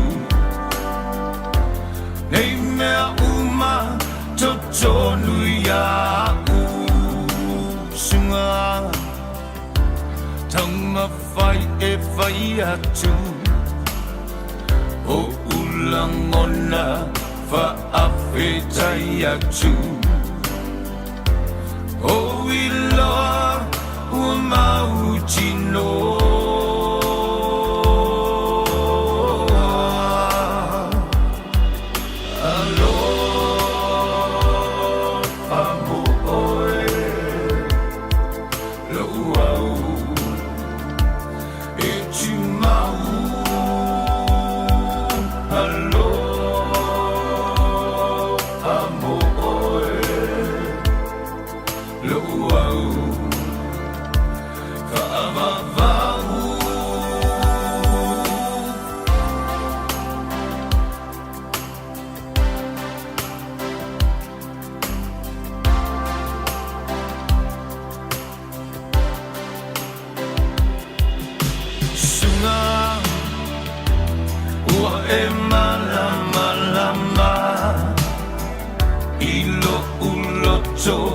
Malo uanganga mana tua pe ao malanga sunga te mau I tailo fatu tava mamau mana tua maya u tu unga mau e fa avava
le na le siu fonga ba te ngofia le fionga le sa e la lio tu la ia lofa ia te oelo uau e tu mau mana tu mai au pe ata vala vala ia tu fa lofa ia te oe ele dei foi vaenga o le fa wina o le tutua ale siu fonga o Samoa the radio Samoa suliba I tolu a mo I Aukilani. Ona o mai leo la utala noa. Ele mata upu e pei ona la ngā e le fionga le tumaita I Parliamentary o le malo tausi. Lea na ia whaeilo a ile whangatia. O le mata upu I le fionga I le whonga whatalai. I le sunga ia pali I ta eu masepau. Whapea fo I ma le sui whonga whatalai. I le fionga ia muripola. O lo ta uai, I te tonu o tula fono, o le malo tausi pea o ina tula I mai se mea whapea. E vave whai ai ia se palota fo lea lau tele lea tunu. O le tolu masina lea whaatulanga mai. O lea mai tau wina. I tau sanga ua mawai. O lo o tino pea le tongi o le whongaftalai, ma le sui whongaftalai mai ai ma la ta'vale. Ia ma telefoni, ma launi, ma mea whapena. Lea la, o sao noa ai le tamaita I Parliamentary. Na te lei loa po lea lea tu la fono leo lo o ti e fu ai ia le sunga le pali I ma le fionga mulpola. O lona tali tununga la, wasa ili se havanoa, e sila ai I ni tu la fono, e te tau ai o na whaamuta le mea lea. Ma ave sea. Le tutongi o le whangaftalai, ma le sui whangaftalai, ma toi whaafo I mai ala ta avale I tutonu o le malo. A lea la o au mai nei a tātou tala. Sa I au whaitau I nātu, ia le tāpenanga ma le sa I linga le Radio Samoa. Ta wala mai lona sui le sunga, ia po le fionga fo I angalu ma le mana tūmanu vao, tipi au tanga vaia. O ala fua po conventions e whaatonu fo lau wai ma lima te I nai se malo tausi. A o lumanai se whainga pāno te tele sa iri ai sui o le Parliamentary. Mai loa ai se whainga malo fau. Ua whaai loa e le minsta o tupe. I le whaatonunga. Manana whaatale noanga talu e nei.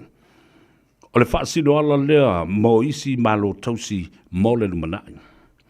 Sa whaai loa ai e le minsta. E tu inatu ele lo ia sili o ia la fua o sila fiai ma malama lama le kapeneta ale malo tausi.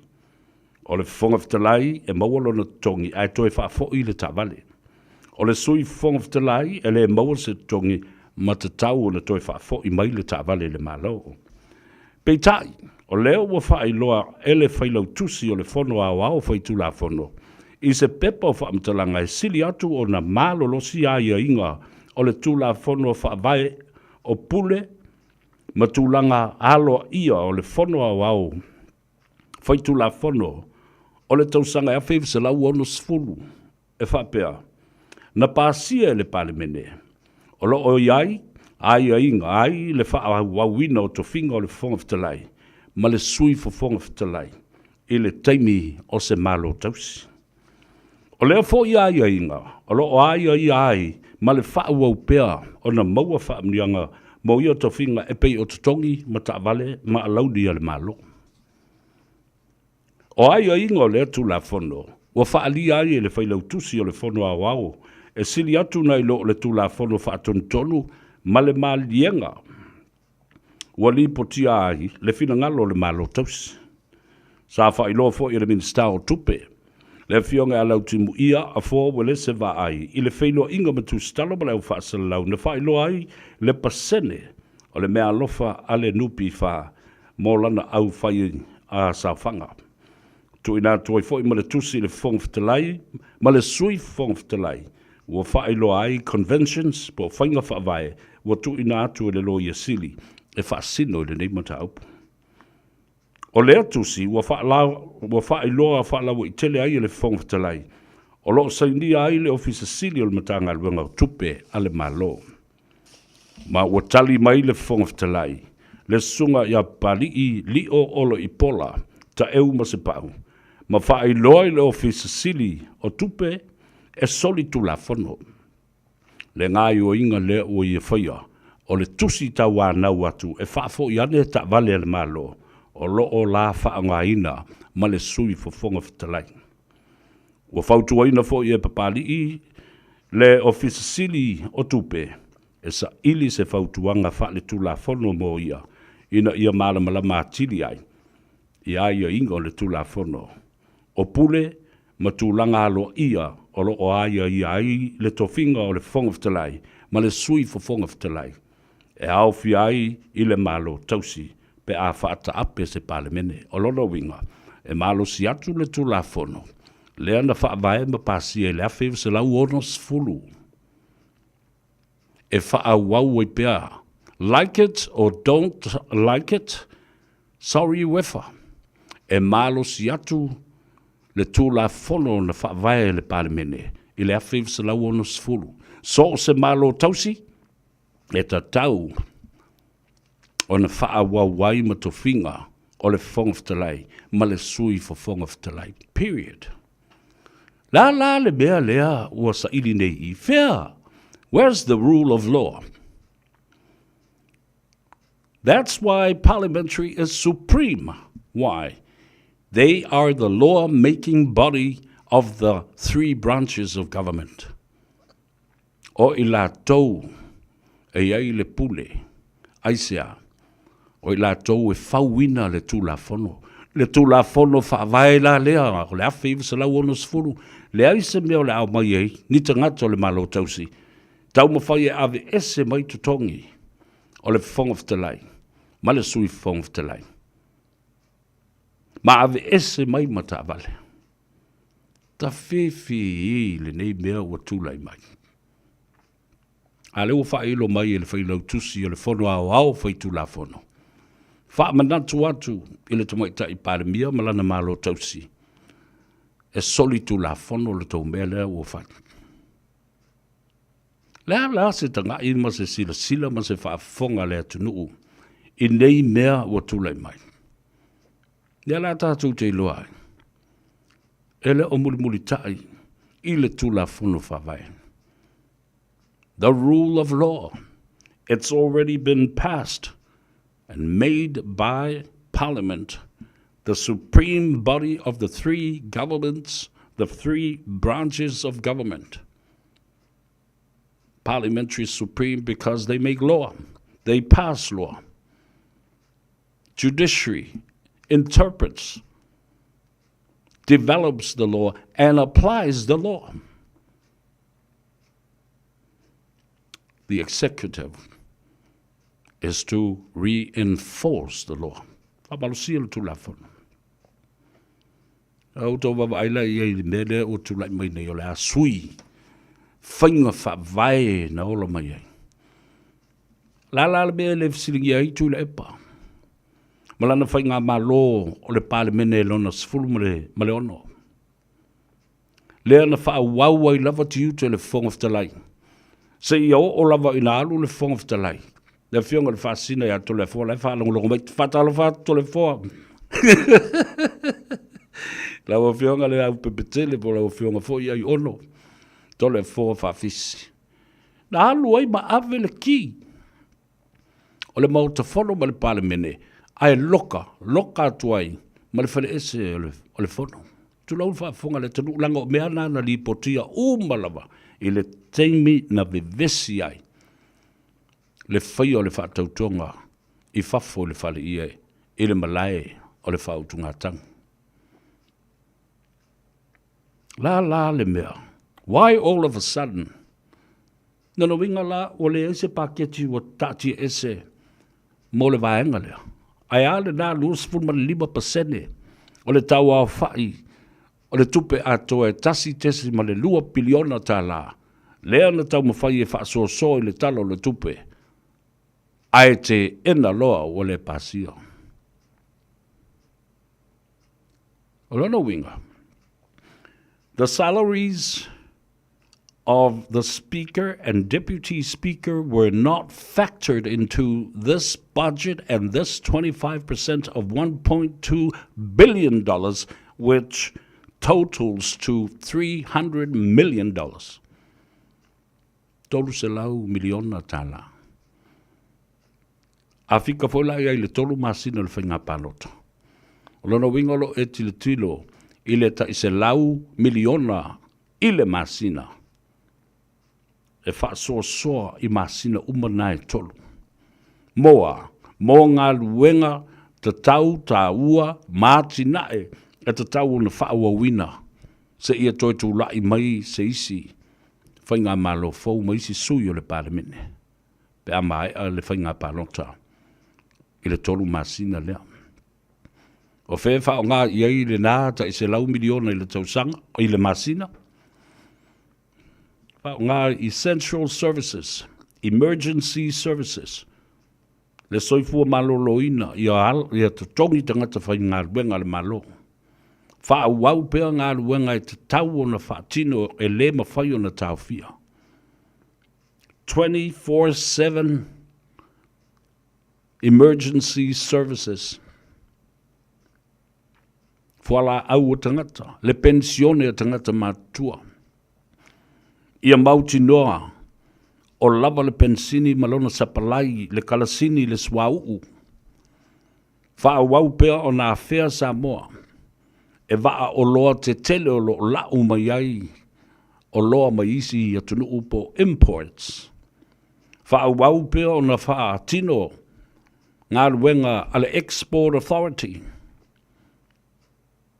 Ina ia, au ina atu o tātou containers, ma tātou o loa. Mō whi whaataua inga I atunu I whafo. Ala le mea lea ua mai tau ina nei. Le toa lea ua iai. Wale ngā ioi, wale ngā lue. Mai iai ia tātou o loe au inatu I whafo. Mai le Export Authority. Na o le tumu containers eo mai. Mai atunu I whafo. Ai ato e fo I le waa ma o containers nei. Le ai mani mea I e tutonu.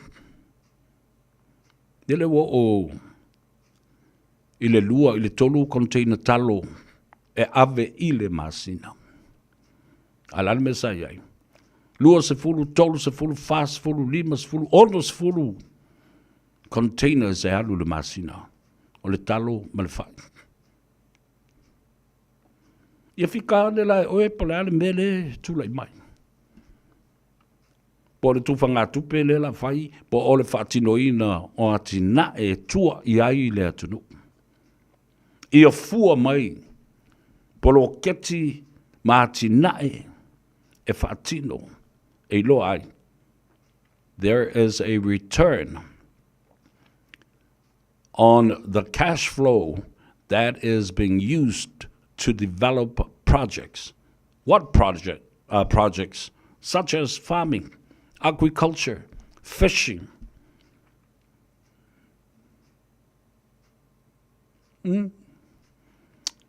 This thing is common sense.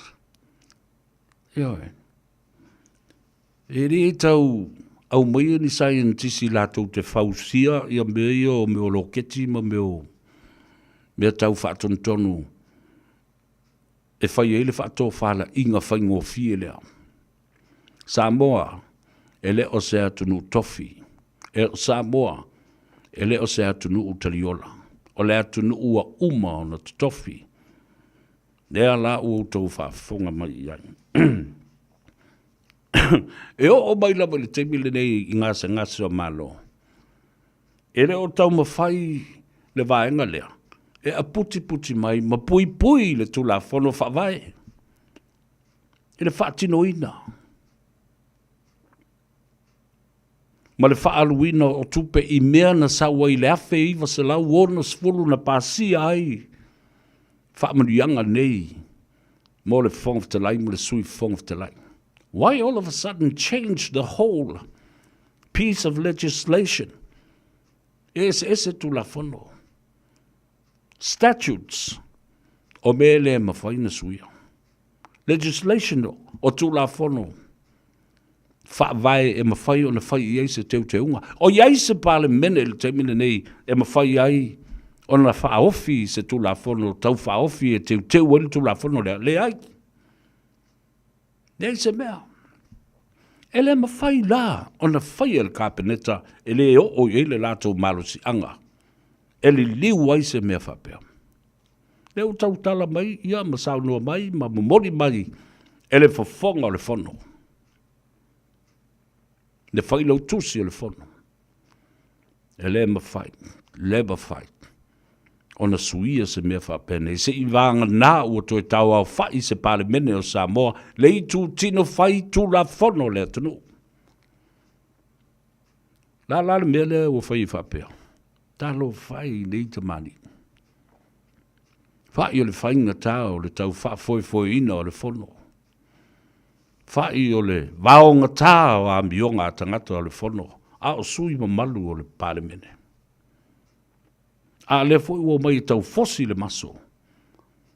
Tutusa leile mele, a malimata upu lea o le forensic audit. Lea ua sau nei whawhalo siu o le lipoti le na. A le foi o te wawa ai atu iai. O lo susu e ina e tangata. A whela o iei tupe le tunu. Male, fuawa lele le tunu o le Samoa Airways. E pei ona iai ia le tūlanga o lo masalo mia sa iai leisi malaiwa lele I lalo malawa. Ese mai le malaiwa lele I Malta.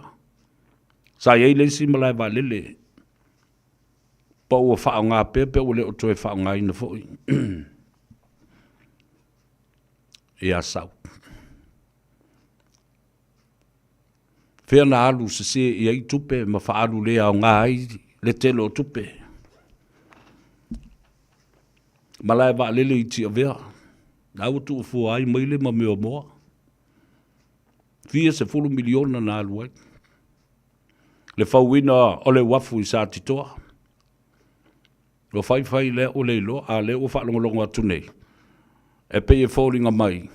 E ein tangata o lātou whaamatu atu ma whaamamulu atu le wafu i sa titoa. I se kon kalate ai totongi mai ini tupe ai wha ngā e nisi tangata whai pisi nisi mai isi atu nui whafu. Le whausi e ina. Ma le tele o tupe. Na alu i le whaatino ina. O le hotel le i tanu malala.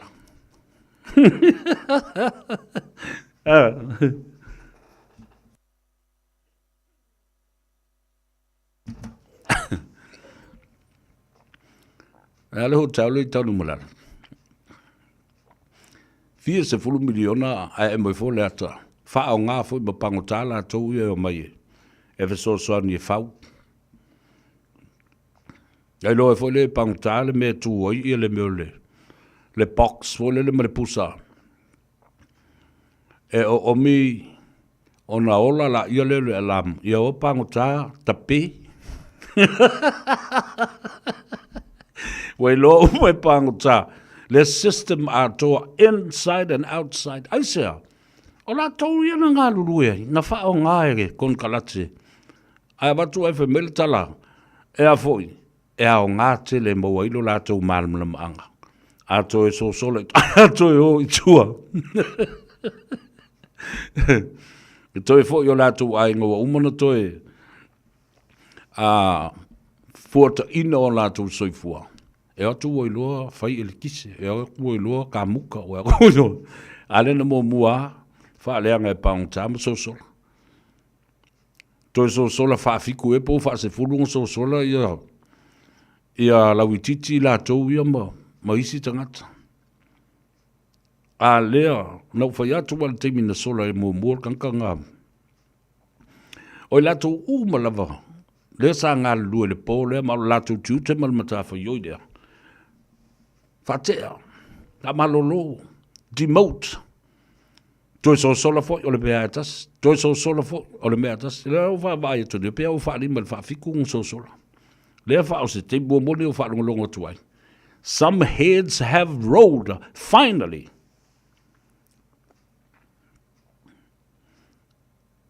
Me o ta va valea tiki po. Va atu le wha fonga bai le atu. Wa levan ta tau. Ona tutuli le to tele i lātou, e whatamala i o lātou tiute, mo lātou matawha i oi. Ai mana tuala. E iai i a civil litigations, e mawhai ona whaasanga i leo leo. I le matanga aluenga leo leo. Pe a whai e sola, se pango tā, ai alu atu, whai lare mea matanga lea. Wa toso teine whai a inga wha malosi, talepe whale. Whaaleanga, mea tō tino, whasioti se tangata. O ia tua ia, e tua ia le matanga luenga, o whanpupima leo leo. O lo tō tiute lena. Wa le malu lau tō tiute, leo wale na oti le tangata. O sola mele panguta i whafo. A dangerous prisoner has escaped from your premises. Under your watchful guidance. There's a two yet. You walked into the line. O mea nā e tutupu. E mi milo mai. Anga ole le tau ia i o loto tangata mo lato mafofo. Civil litigation for the wrongful death of somebody by a prisoner that escaped. Ole tiute lena. O level. Ole maa loe tu e tali e tutongi mea nei. Compensations. Civil lawsuits. O le malo e tali e tutongi mea tō tino tangata wa whaalenga ina.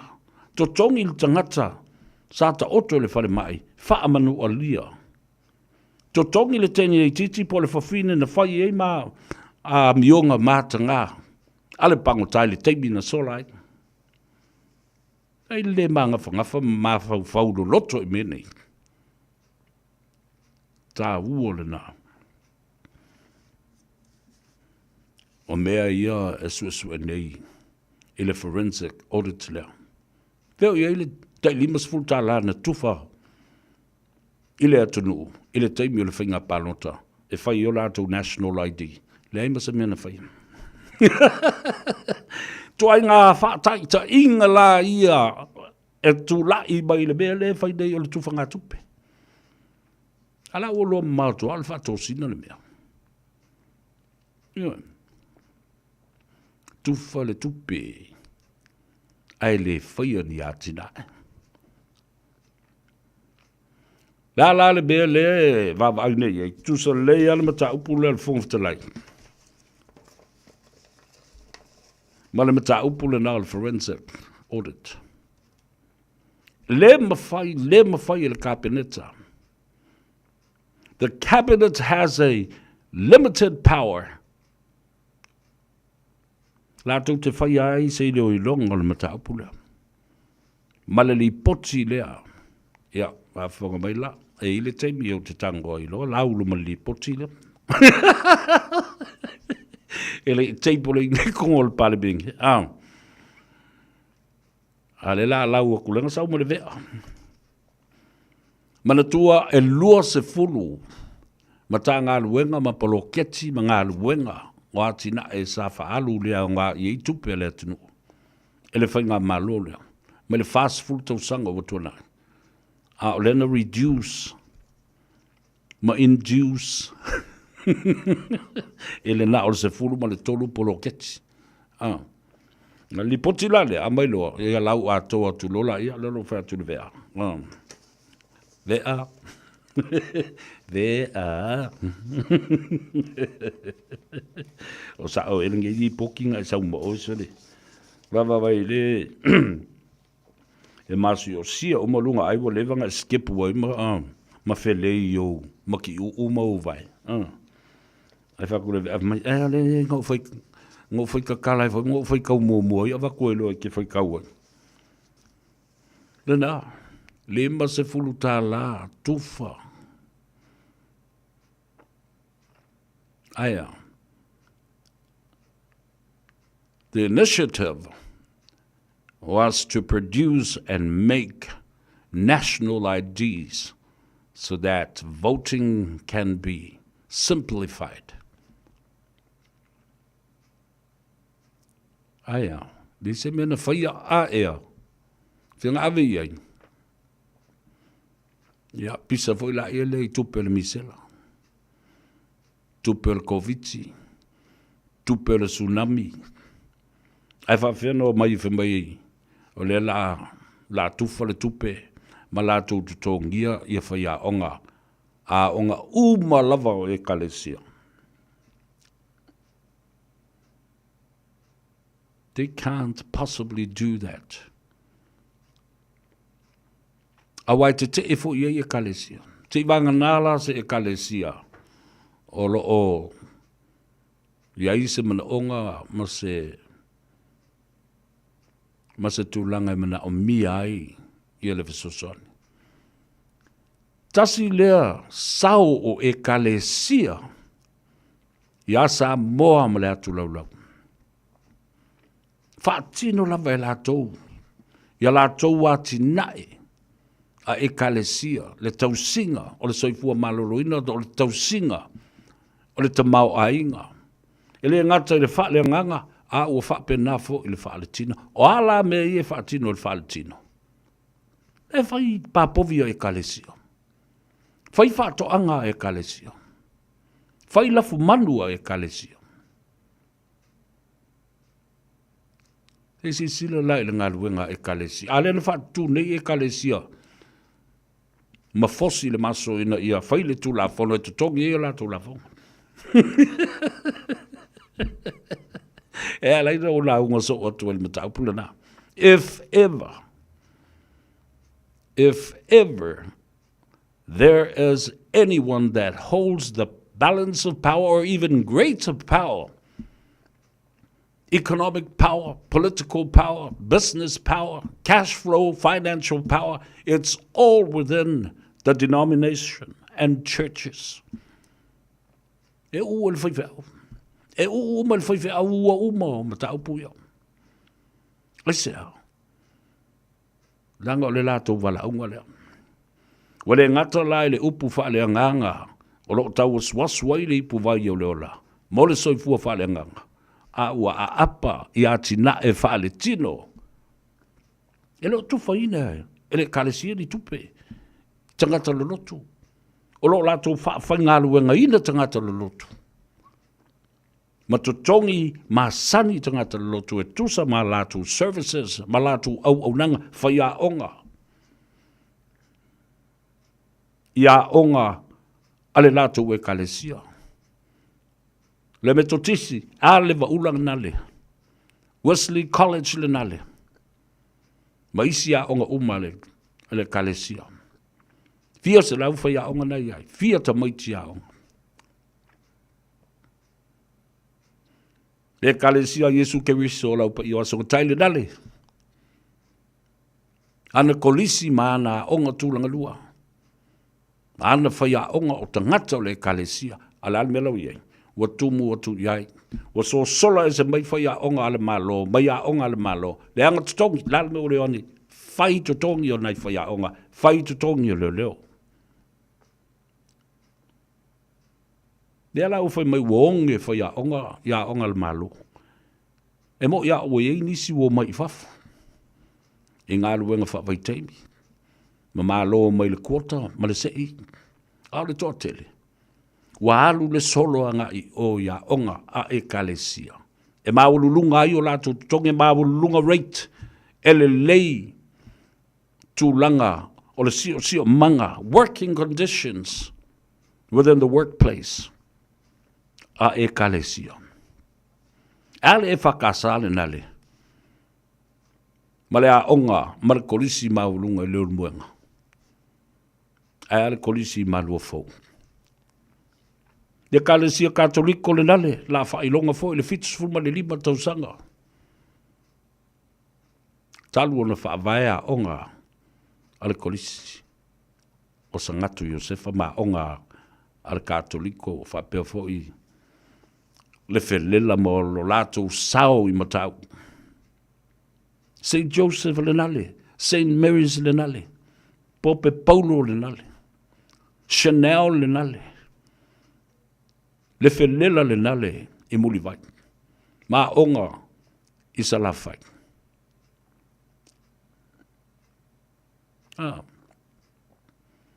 Se sila i le tā ua tele.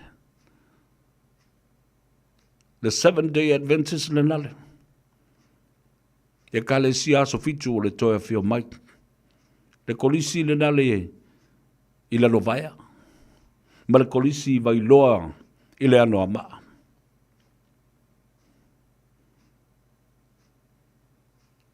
E matau tia. La whawhela na utou o mai. E whase e ia whaia onga a e kalesia. E te e kalesia. We don't need your money. All we need is your support through policy and public policy for education so that we are on the same page doing and studying the same curriculum. Eh?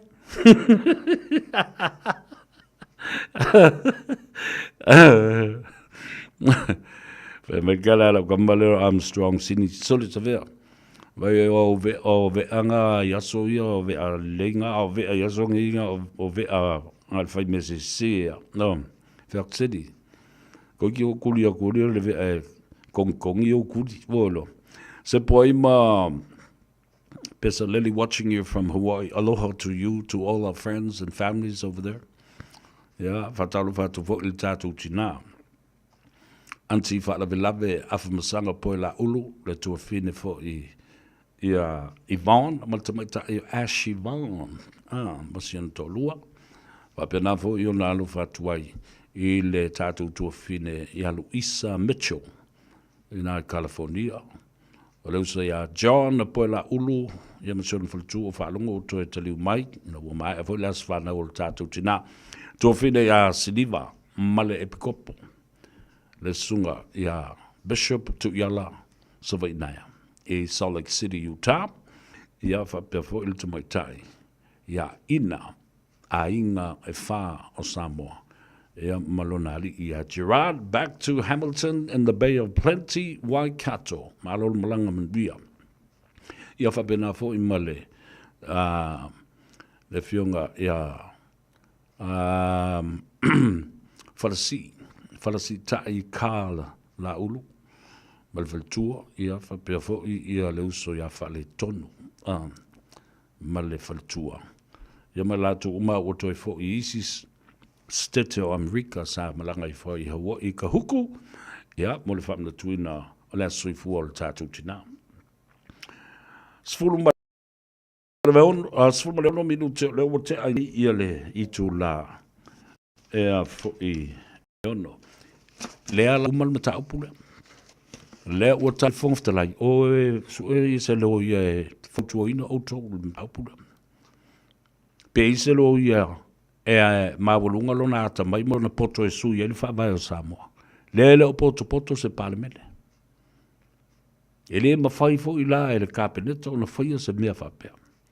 Le ma fai fo i le kabineta o na whaatino se su e su enga ma se tō laulonga o le mata upu i le forensic audit. Ia, o le tala sa o le tala dina. Tātou te malama lea. Awa. O lea li poti. Sa o whapea.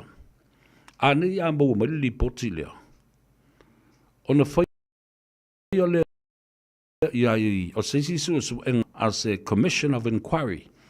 Se inga whapitoa lātou te tilo le matapulea. Although leo o umo na whaatino le ngāruenga a le forensic audit. Tasi le miliona tala, a o le umi o le ua, whātau sanga o whātino a lea, whātau a mō me li poti ai ta apelo mal Parliamentary, ma sofa le wā, o whai o malo, ma ngase o malo.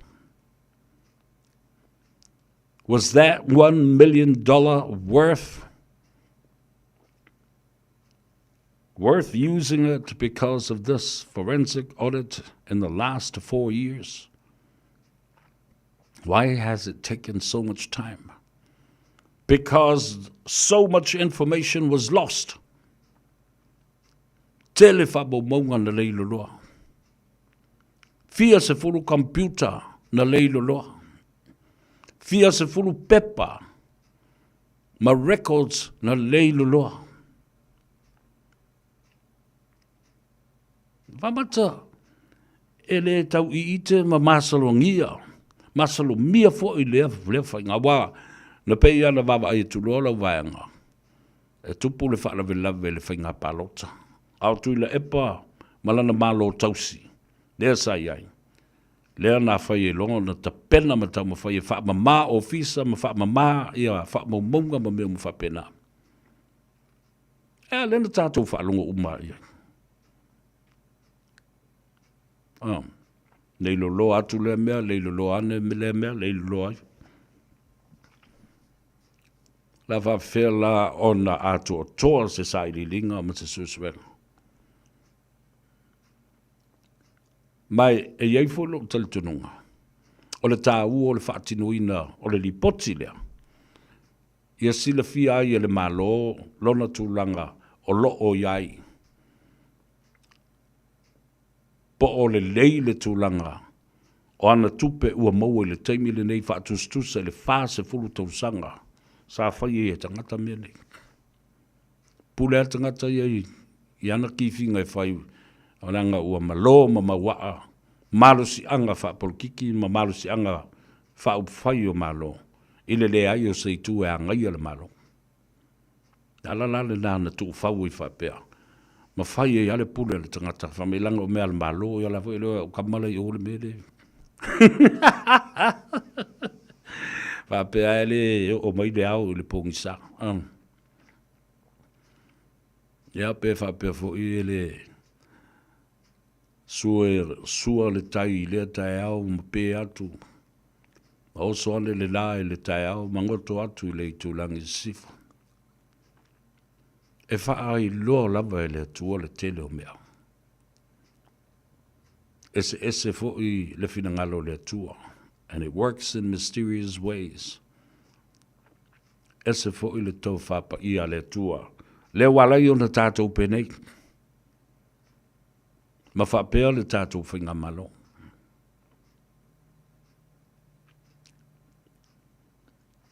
Ua whātalitali nei la. Ma au te tatalo i le malo tausi. Muli ta i la ia lea i le rule of law na tātou a mata whātasi mai ai. Whai le tutongi le whangwhtalai o le whaingofi e ia. Tu le tā vale le whangwhtalai. Whai le tutongi o au pa au. Talo whai le tamai la inga le tai. Le sui whangwhtalai ko oe malang ka vale. A oa uau. O mulpola. Pelo le tai. Awangi koe alu se va ai kai. Aki ki e lang ka vale aru kai il falmanono. Pea koe fo. Ja, o le tāu o le nā. O le lui tau le nā ua matu. Whai ia le mea sa o ala lo whai ia toi tolu masina. Whai le tutongi o nai. Tamari. Sunga le papali. Oka oka. If anything, if I was a judge to give credit or the best performer ever inside in Parliament, o te tui nātu se whaai longa tāua loa I le fionga le whonga whtalai. Ioi, that's all talana. If there was any performance that was outstanding and unique that was displayed within the members of Parliament House, I would give that award to the Speaker of the House. Tēra kua wha ula ale pinge aulo lea. A malo I lau sunga le paritele. Se mele leida lea, watu nei, a watu le tusi lea, tawana ue le whongwhtalai. Ala, simply, ale ufa beltala le whongwhtalai, te o ia. O ese aku ia lava. O ese lo ia ia mawhai lo ia siri eve. Ai whai atu vai, ala whatanunga lea, leo whai mai ele lo ia siri. O le conventions ma mea na whai mua mua.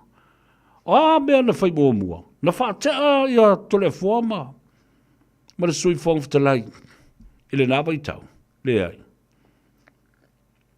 Na mālo fia lava ma o fia ma avelki. Laga lai whaatino o lātou tiu te whawhongawhtalai o le pule o le mota.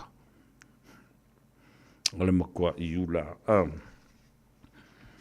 Ia le nā, toi whaamanatu ia te oe le tātou sāwalinga le asua te au.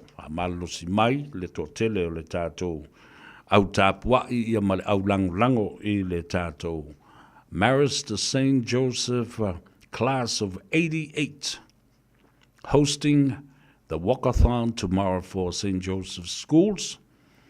Ina ia whaamanatu le fitusfu ma le 5 tausanga o le tautua ma le whaawaina o a onga le Kalesia Katoliko, Sangatu Iosefo, whapea foi ia whelela I muli mai ma onga uma ale e Kalesia. Tātou savali le nā tai au.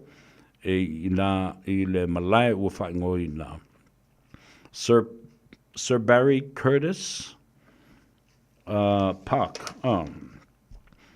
Tata wakathon e tale fitu a mata. Ia. On papena fo le na faile tatu sumba. Ia mai le tatu savalinga tatu fo I mai. Ia, ua whai le malu o le tai au. Le alama le tupe e te fuawai. Ia, mi ia le atua ma whaamni atu ma toe tau I atu e le atua lo anga le lei ma lo walofa. Whasoa ma le au fuawai ma le lofa tulai ia onga le kalesia katoliko, ia meise au uso malisi, ma le vasenga whaapitoa lava le nei, o lo o lātou whaatau teia lava nei ngā ioinga, na sa ili ngā se leni, i tausanga uma. Skola sipi mo nai whanau, o uso matua whawhine o le kalesia, o lo o ngā lulue, ia mā o tawina, ia onga ia. O le numera lea le fionga ia tuala Ben Silva. Pe a whai te fia mana malama atiri le mataupu lea. O lua tasi, lua o ono, tasi o. Toi whafonga. O lua tasi, lua o ono, tasi o. 021-206-1110. Sili a pen, roi whaamamala mai fo ia te oi. O patni e iai ia le. Tala tu tonu lava le meolo. Iai le whea ngā palota i vao. Ben feo le lua. Whatalo whatu lau whionga palota i vao. Uso pele. Tō whamaliu o tātou le whelo i lava. O no le telefo i o tūtuangia. Ma le pisi i mea e whea e anga iai o no whalawe lave fo i o ainga ma. Tulanga whapena, te talo i le tua, ia maualo malas, ia mwhapena o na whamalo lo, i ngase, mamai ma whale tonu, ma ti ngā o le tino, lo whatafo i le whale tua le tua whine. Ia, ai maise o le no whaalo, ma le ai ngali. O lani ngalo le tātou savalinga nai le ansua tau. E le mele o te wawa e tune iai. E matautia mele ua whai mai e le ekalesia katoliko tulou taulangi mamalu o le ekalesia i ona tulanga whalupe. E mai se foi le no whaato'o mamalu o le ekalesia katoliko. O le uo nei ia Papua New Guinea. Pasi e le Parliamentary. Whai le teutau wina o le whaavae o Papua New Guinea. Tuu iai to tonu o le whaavae o Papua New Guinea o se atu nuu kerisiano. Nanga e ura kere lau kiuri le na, le mea na le ufat. Ai longo tala lo iai male e kalesia katoliko, sao noi male ati e kopo, wa tasi lea e kalesia, tasi lea atu nuu, e malosi tele le kalesia katoliko. In fact, ile taimi lea na tu malo ai ia le fionga le pope. John Francis, Pope Francis. Lea na iai fo i male ati e kopo mai Papua New Guinea. Sa iai le feelinga o se pope fo. Lea la ua sau noa teitai o le kalesia katoliko. E se mai lātou te le langolangoina Papua New Guinea o se ekalesia kerisiano. Aisea. A wafoila a ola na kerisiano. Lono inga tawana o le lotu i lesa. A faila i le o le lotu. E tawana atu leo leo e ka loka mai o kopea ko leo le loku. Ala makua maalia o imi ato. Yo wafu o tangata i o tangata ai tangata ma tangata fasi o tangata. Fatu i fo i le tala whaasolopito o i fo i o Papua New Guinea. E ola fo i le tu whau taipei o ni me ola vātul whaafonga mai le tunu. E lata mai nei ana civilise ai fo i nei tangata. O tangata na whai e le tua mo. Ai pe o le lato wanga nu ulea. Ma le mafuanga fo i le na whaangunu uai, mamalanga atu, mangaruru ai le tele o whaiwhi au Samoa e Papua New Guinea. Ia, ma au mai e isi tangata lea na watua, manonofo i Samoa, ma tupunga ane ai ma le tele o isi, lanu la ua tātou, milo whakasi, ma miri kingo, ma miri alafau. Tō tele fo i whaiwhi au, o Samoa na mali liu ai i Papua New Guinea. Tele whaiwhi au papalangi na whasi o tia ai i Papua New Guinea. A lela o suila mi o Papua. O sui rea miu Papua whai mai. Ole a. E vai, sui wha vai o kako. Wa kele le whasioka ngaka, ma kele le au ngā oi ma mea ia le anga i e tūlai mai nei. Wa mana tua whai la i Papua. Le nau whanga le ua whaatau nei e saina e ta o Bougainville. O se nau whanga sa eli ai le telo minerale o le aulo whaapea fōi a Rio, ma le mele ta o le taimane. Le tele fōi o taua sa tutupua i nā. The Wars of Bougainville. A ngā i mai matangata Indonesia la tau ia ma la tau fita tau ma whai e pūlea whasioti ma tau i matangata whai ngā luenga o le nā maina la tau ia i Bougainville. Lea la o tau nu o tu lo masaina. Ai, e le aise no file mu o iai le taimile nei. Nā le oti ngā tangata ai o le mele nā o li liwa i loma. Ma whai pule mo te tai ma le plestene wha pele pare mi o papuni kini kako wo ia Yesu.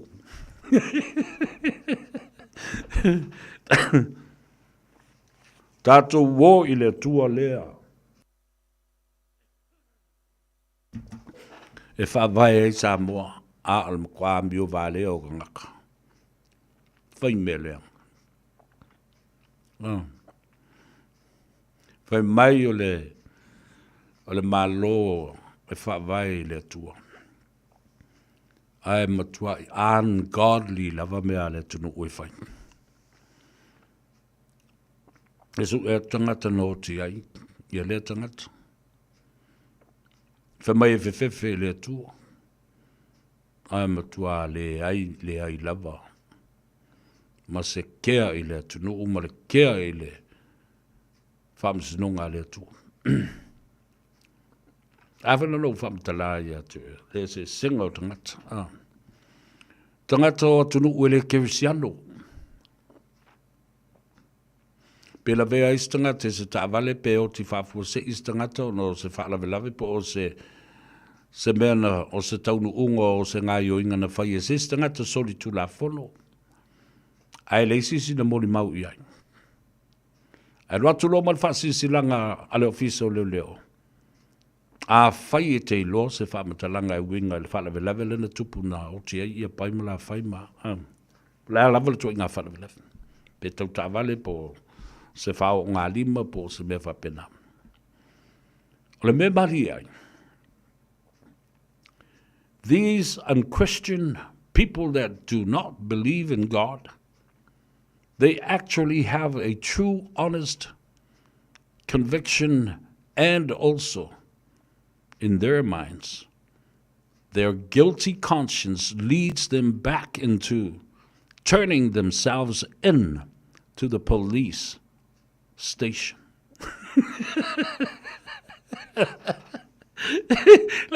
Lale winga le natala. Yo tangata le lotu. Ele ta tonu le tu en mitwali si me malmala me name. Ala le ventu. Lau wha longo ile. Ma tilo atu TV, nare sa ole news whaitau atu newspaper. Te ia wosolo nangona. Wa fefe. E fefe, ele fefe ele tu ai e pe ai se mana ma se power e wha malu mai o ngā lunga. Wa te ia ua, wa fefe ai. O ia lena tupu ele mea. Tūlo i lunga le tangata. Wa whaalongo i le musumsunga lewa i ate ia. The guilty conscience somebody has lost his life.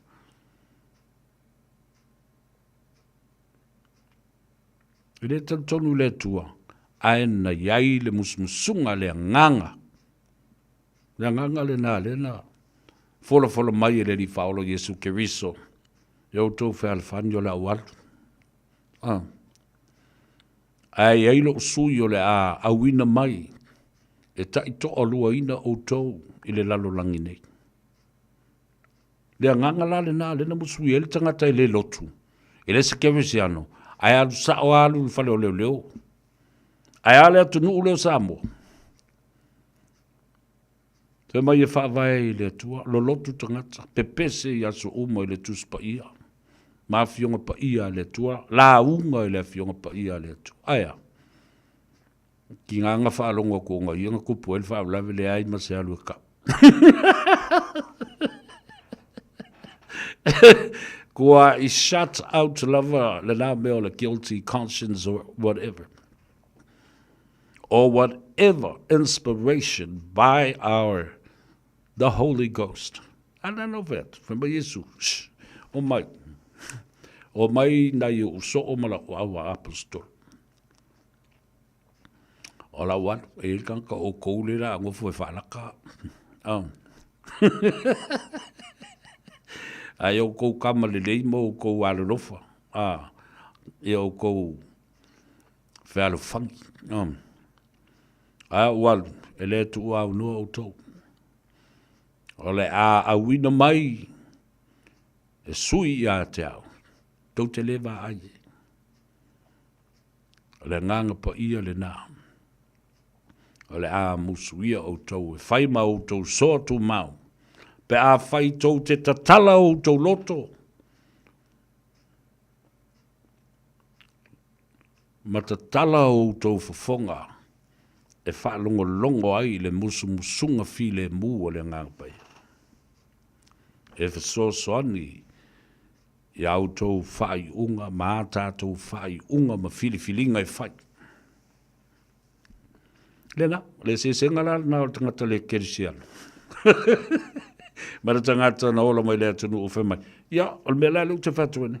O te toi fi tilo la vai le whawai.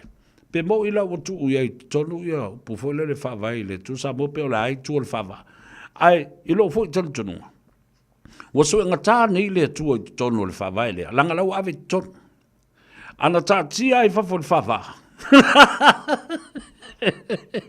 E sua ngofi, ole me mo muana lai te tai, e tau I lo wa e vai rof maa, sende ka whiwhi I sole. A lele ka kia mai le mea. E ka kia mai le whawa. A o tu nei li siau ni mai, ave tu tonu. Nei se mea tātou te pisa, e whape leo ave kong. A le ngā, o leo urua I mea ngā ki kilo iai. O urua I upu ana tu tilo iai. Nai tā o to whaatasi I nā lea tua ma Samoa.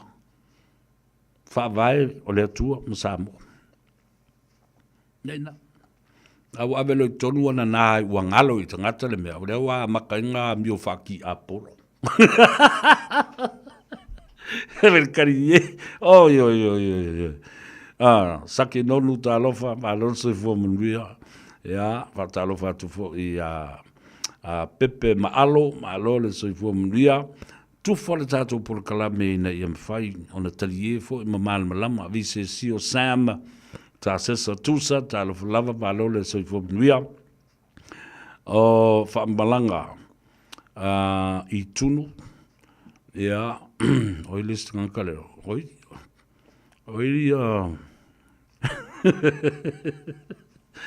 le ni kangi vale le kumi mai. Ia, watalo fatu. Anieta, talo for lava, watching you from Melbourne, le atoa. Ia, o asunei, talo fa asunei, alo le soi fumdia, fatalo fatu, e le toina, o le ekalesia e whakasa, Reverend Elder Tina Tali ngafa malfaltua, ia whapea fo I le nofalo mala ingali, ia malmamalu le pulenga le ekalesia e whakasa, Kalihi I Hawaii. Aloha to you, to lausunga to ina. Oilea I Samaeli, Salevi, Talofalava, Alon Sifu Munduia. Franco Silia, Femai, 5 years of year. Ese le mana o le fato fala inga. Ile toi au mbai o le tula fono malosi de na. Tula fono whawai o le awhewse lau ono sifuru. E le tuto tasi tātou. Nga waila e le matua ma le malosi anga mawaa o le tula fono le na. A whapela o le senga la I o mea. The rule of law, the piece of legislation, and the statute law. Ma le me ta'u le convention. Le me ta'u le convention, le me tupu nei, tupu tai au, tātou whingaro malia iai, o le taunu unga leo le mea na whai. O rona winga, e a veo se whaate inga, o se whainga whaavai tātou te mulmulta iai. E ma whai au na sui conventions and policies, regulations. E ma whai au na sui so statement. Ai a whaata oto loa se mea ta'u le statute, o se tu la fono tu mau, tu la fono whaavai. Awa e o lava i le legislation. Po o se tu la fono na whau. E ma whai o na toe tau whao fiofi ni o na teu te unga. O ta sao le tala le nā. A lea la ua bai nei e tau sui le mea leo. Oka. Ai le ise Parliamentary. Na a paua nei o tino la tau te sui a conventions ma isi mau mea na. Na o le Parliamentary o Samoa. Ai le o le kabineta lea. O le fono whaatonu is to reinforce the law. O lo tau tiute. Ia whaatonu tonu mo whaatino le tu la fono. La me o tau le reinforce ai le tu la fono whaavai ta oto le awhiu se lau ona sfuru le ana tau tala mai. A yeise malo tausi whaau au le tonga le fonga whtalai. Tu uela ta vale. Sui fonga whtalai. Lau ka vale ngali. Lau tupe lea. I hope that the Prime Minister will go back and rethink her position in trying to manipulate and changing a statute, not a convention. It's been there in the statute. It's been there in the supreme law, which is the Constitution of Samoa. This is your duty and responsibility. Reinforce. Malusia la le tu la fono. Ta oto le na.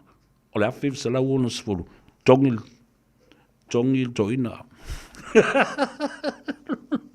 Pamu pa o le kawale le koinga. Ukul pensingi le koinga. E matau tia. Samoa. O le tala le na. After le tua, you haven't all late at all day. Tali e ma faso ma fola le fala. Ina ia manino le mato le vai. Manino fo le tofa ma le fa tofa la inga le tunu. Fa ye lau filifilinga. Ma e mara malama I mea ia. Ia ai se tā ua o le sao I matau. A wale fa fonga tā pua ia le tunu o ma lau sila mai moa. Ia I nei mata upu e tele tā tau te tala noa pe iai. I taimi e mapuna I fuai I lea taimi, ma lea taimi, e whaatupu manatu. Ia, e whao Sofia ai foi langona e fia mala malama atili, I lea mata upu ma lea mata upu. I sulu o tuai lo tau mala malama, I o tau ainga, o lau e kalesia, o ni tangata e te mana o e manui ai, Lo tua oi. Al na so de tus fauta. Ua mai o na lapata ia o tau. Ma o lo tau tiute mal matafa ioi. I o tau lapata iatu I o tau tua oi. Sa mole na. Leo o lapata iatu iatu oi. E lea o ngale tupe a o ngale atinai. E lea o ngale fia ai. Ma whaatali ai. Pe malie, po le toi ngā awala, mo mori e tātou savale. Ese tā leni, ma mea lofa le tua. E unga tua I lava whapena. Ai mo mori atu na ia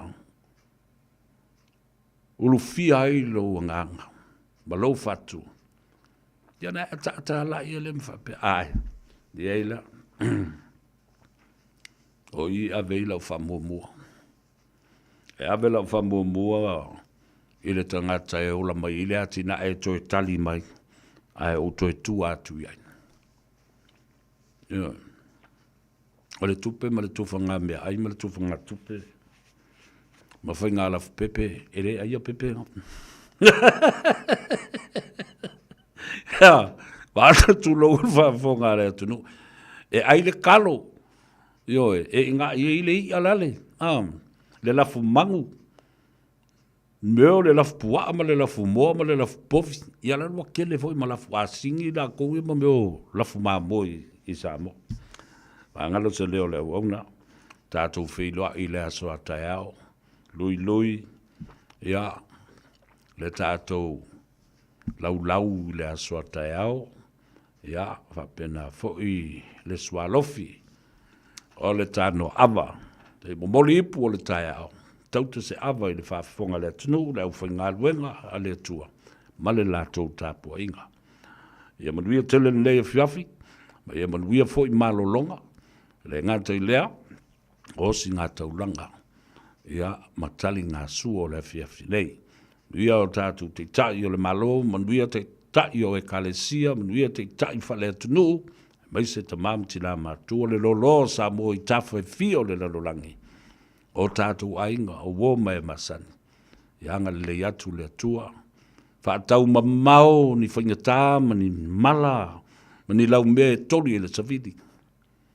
Ni ngase, mani mala e ono o mai. Ma ia tau mamau le whaanoa noa mai o tātou ainga. Mau le file mu. Well, that's it for you, Samoa. Those are the stories of our people today. We'll see you tomorrow at the Tano awa, e te maua I le sao.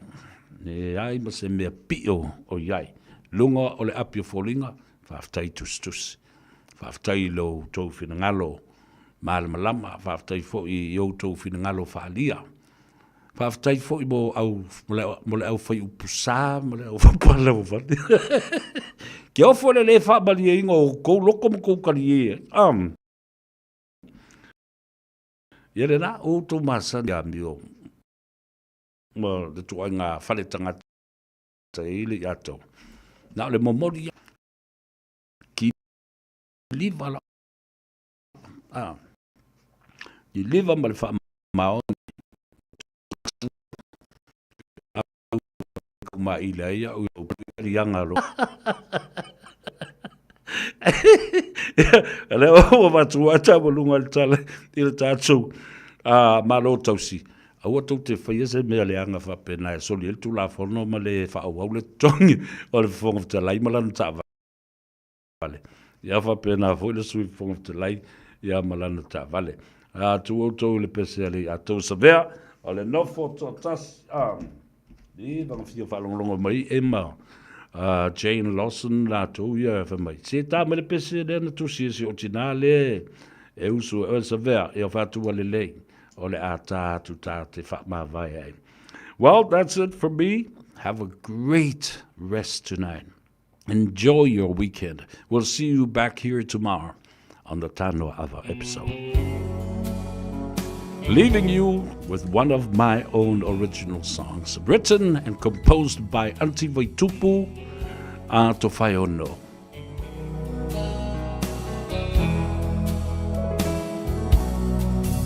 O uno foto atasi ma fau ngai wa sau tualasi le alo fahi mo oe wa pei o se mai awele lai se iangi mai si o le o tafia falomo iai la upele ea o ofea o ei Lalulangi pua o amale manunu Wa sola le la fa sulu Unai o folingai Wa moatu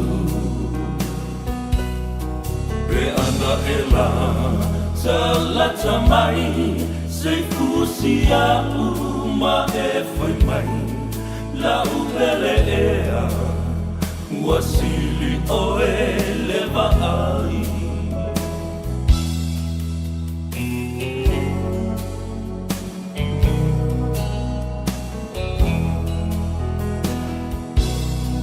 e moni ai o Solomona o vai e telele tineia le lofa e sole sami ma le au e feta feai le timunga e se i tō mai wa o ngā lalai le fia inu mai Fai mai e sotana po o a upele ai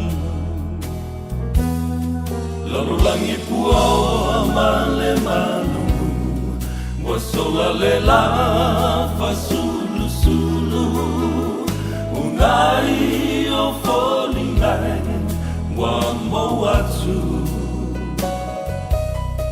Pe ana e la Talata mai Se fusia uma e foi mai La upele ea Wasili o eleva ai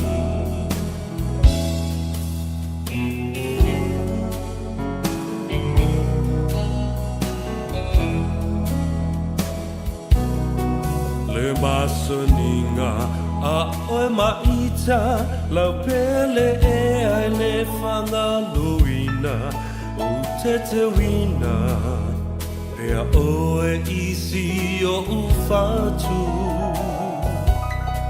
O nā puna whao si o tau langa O mea le lehi ma mea le anga Ua le sawai so o se tangata The world is cold, the world is gray You turn the sunshine away You will never know an empty heart Till once more you're close to me As close as we can never be I'll be longing to hold you again